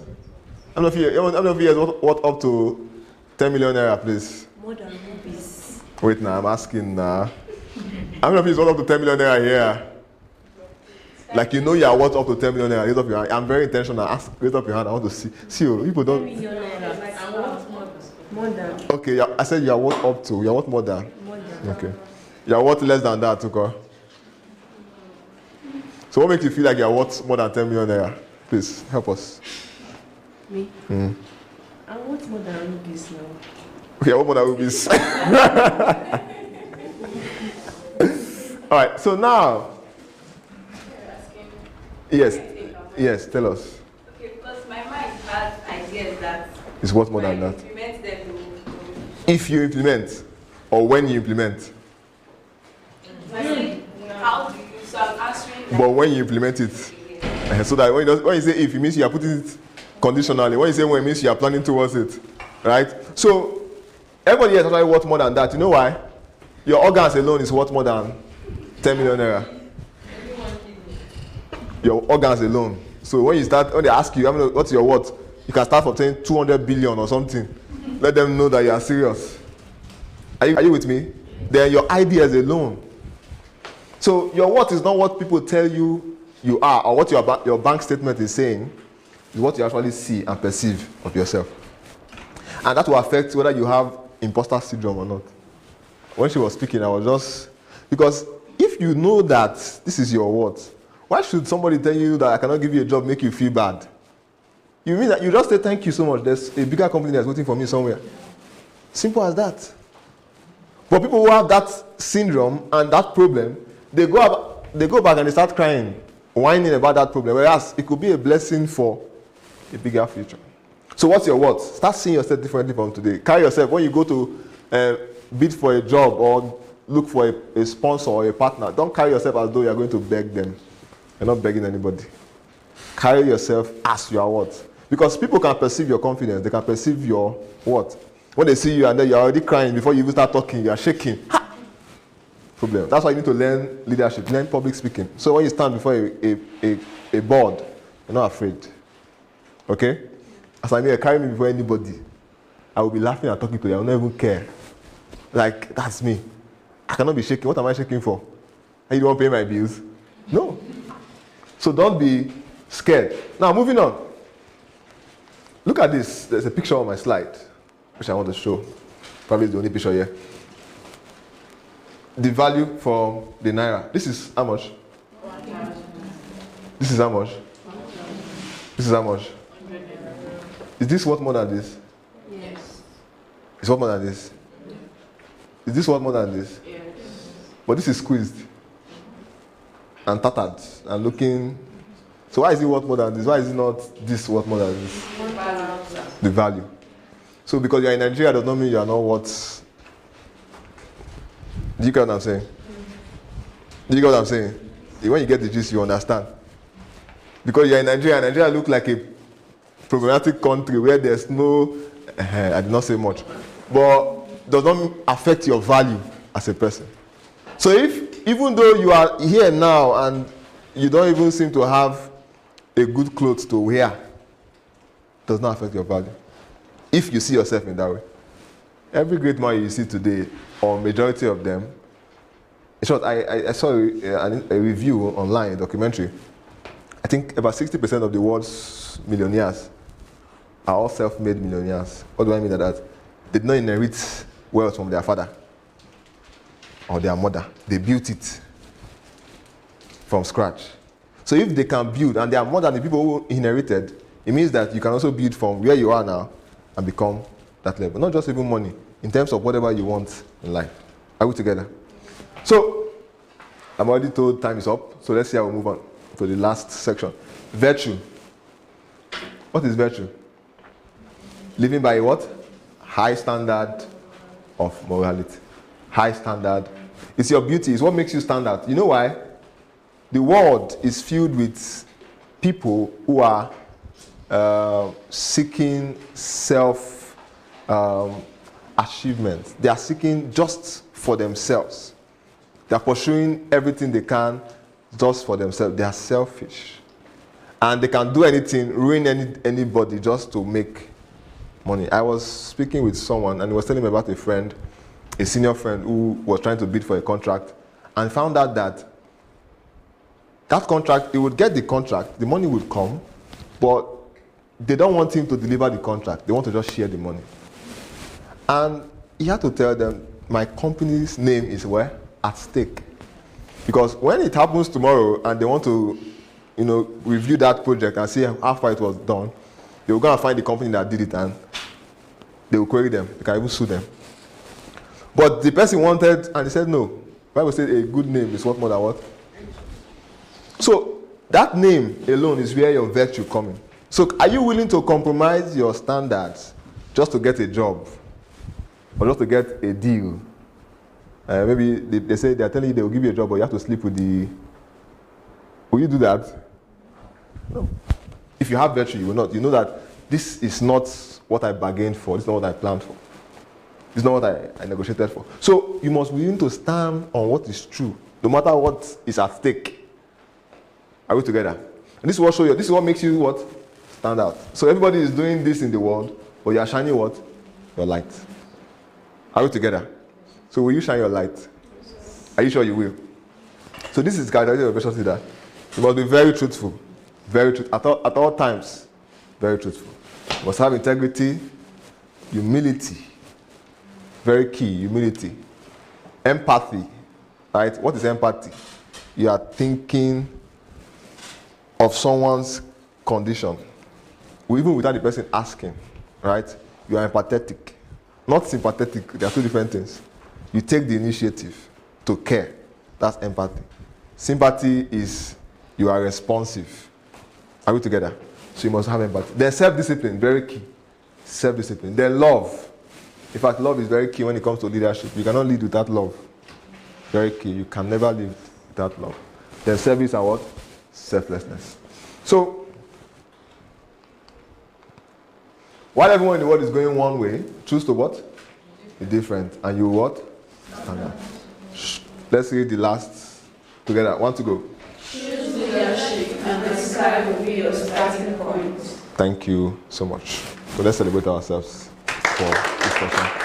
I believe we don't have opportunity to answer questions, right? So I think we can round up as I hand over. Our able moderator. It's like you don't. Should I continue? All right. Thank you. Please, can we put our hands together for our speaker? I think they all came so prepared that each session is just fire to fire to fire to another fire, as if everybody should have one day each for their session. If you want to have a full day with Mr. Gold, you attend what? Lead conference. You attend what? Lead conference. It happens mostly the first weekend in the first weekend of December. Yes, the first weekend in December. for every year. So if you want to spend more time with Litspiration and all, you should just make yourself available. Very soon it's to be a paid event. So it's paid. Yeah. It's paid. Okay, it's a paid event, yes.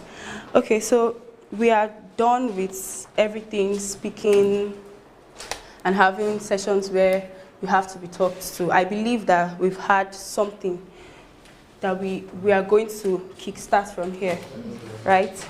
Is there any action points? Can anybody share? Is there any action points you've gotten from here? Any action points, action plan? Yes, please. Just tell us your name. I am Anne, also known as President. Well, action points is to go deep, yes. And I shouldn't just hear this and go back and motivate and after 3 days, inspiring myself again. I should go back and do that. Know what is it I have to start and have a solid ground and know why I'm doing that. Thank you so much. Thank you. Thank you very much. Priceless jewel. Any other person? An action, something that you know you can implement. Yes, please. My name is Joy. Actually, what's my action point is that there is nothing that is putting me down. And I don't need the old world to start. I can start with. Thank you very much. Please put your hands together for her. We want to say a very big thank you to every one of you who have turned up for this event. We invited you and you came. We want to say thank you. Please put your hands together for yourself. For sitting down here and just listening to everything that every speaker had to say, we really celebrate you. Please put your hands together for yourselves. Okay, so we want to thank our sponsors and our partners. We did not do this alone. Yes, we couldn't have done it alone.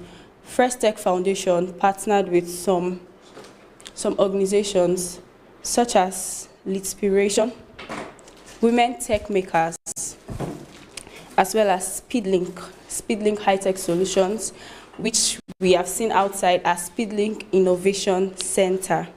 So I'll just tell you briefly about Women Tech Makers. Women Tech Makers is a global program that empowers and supports women in technology by providing resources, networking opportunities, and mentorship.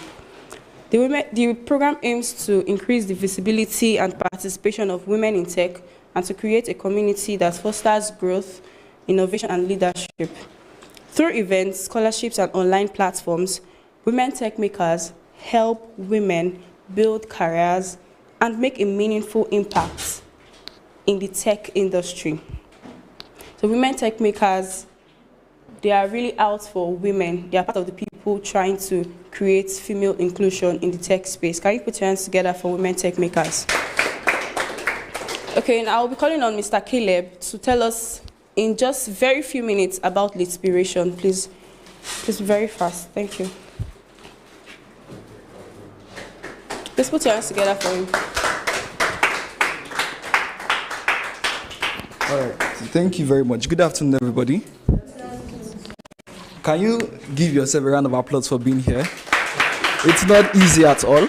So Caleb, the head of partnership and human resource for Litspiration, and I'll be giving us a few rundown on Litspiration, its activities, mottos, and some of the programs that we have as a non-governmental organization. So as the name Litspiration, it's coined out from two words, inspiration and leadership. And the theme or the motto for Litspiration is inspiring lives to leadership.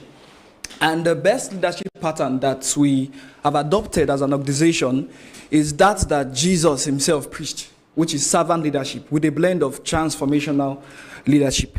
So some of the vision for Litspiration is to inspire the next generation of leaders to discover their purpose and harness their God-given gifts and talent. And our mission is to build a transformative community of purposeful leaders in every aspect of society. And one of the ways through which we achieve this is through one of our sister organizations under Litspire International Limited, which is Litspire Institute. So most people confuse Litspiration with Leadspire Institute. They are two different entities.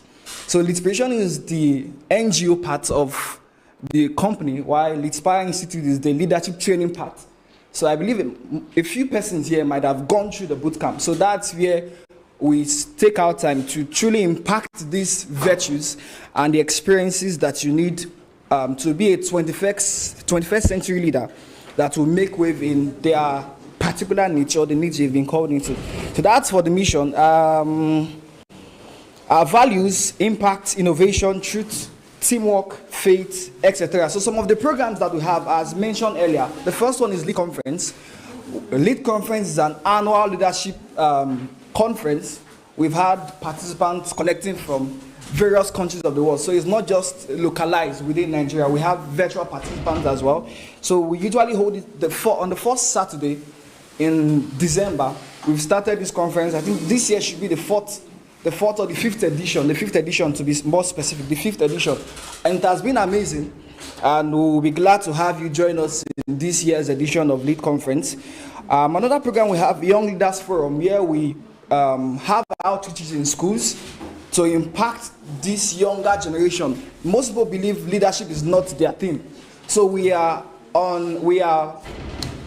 purposefully and targeting these young individuals in their schools to change their narrative from that young, let me say that young age. So you won't grow up with that idea that, no, I'm born to be a follower. I can't be a leader, I can't lead. That's a wrong narrative, which we are changing through that Young Leaders Forum. And the third one, previously we've been having orphanage outreaches to commemorate Children's Day program. But this year we are changing the narrative. Instead of going to an orphanage, we are invading the slum. So we're having Beyond the Slum as a theme for this year's orphanage program, but not orphanage, like to commemorate the Children's Day program. And we are currently calling for volunteers and partners to work with us for the success of this program. For those of us who might have the contact of Sago, you might have seen some of the updates while we went out to scout for the best location at somewhere. We had to cross the river. It wasn't easy, but it's what we have to do because of the vision and the mission that we have for Leadspiration. In addition, we have Young Leaders Entrepreneurship Empowerment Program, and lastly, the Leaders or Leadspire Ladies Conflux. Thank you very much. Thank you so much, Mr. Caleb. That brings us to the end of today's event.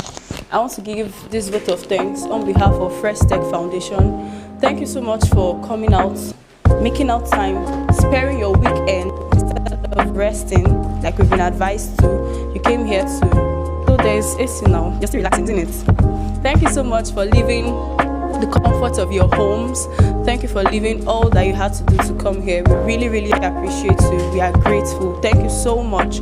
Thank you to Speedlink for giving us this beautiful space. Giving us, will I say, 24 hours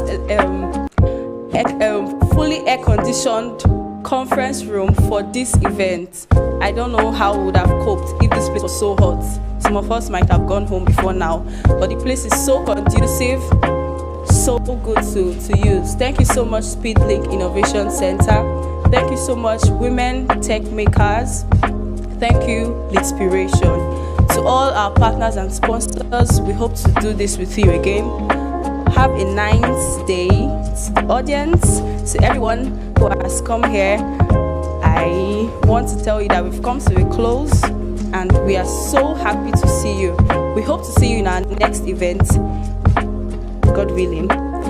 Thank you so much for coming once again. At this point, we can now go outside and take pictures, and that is the end. Thank you so much. Yes, we had a previous networking session. So some of you were not here when we had the networking session, but you can still go out, network. Thank you so much.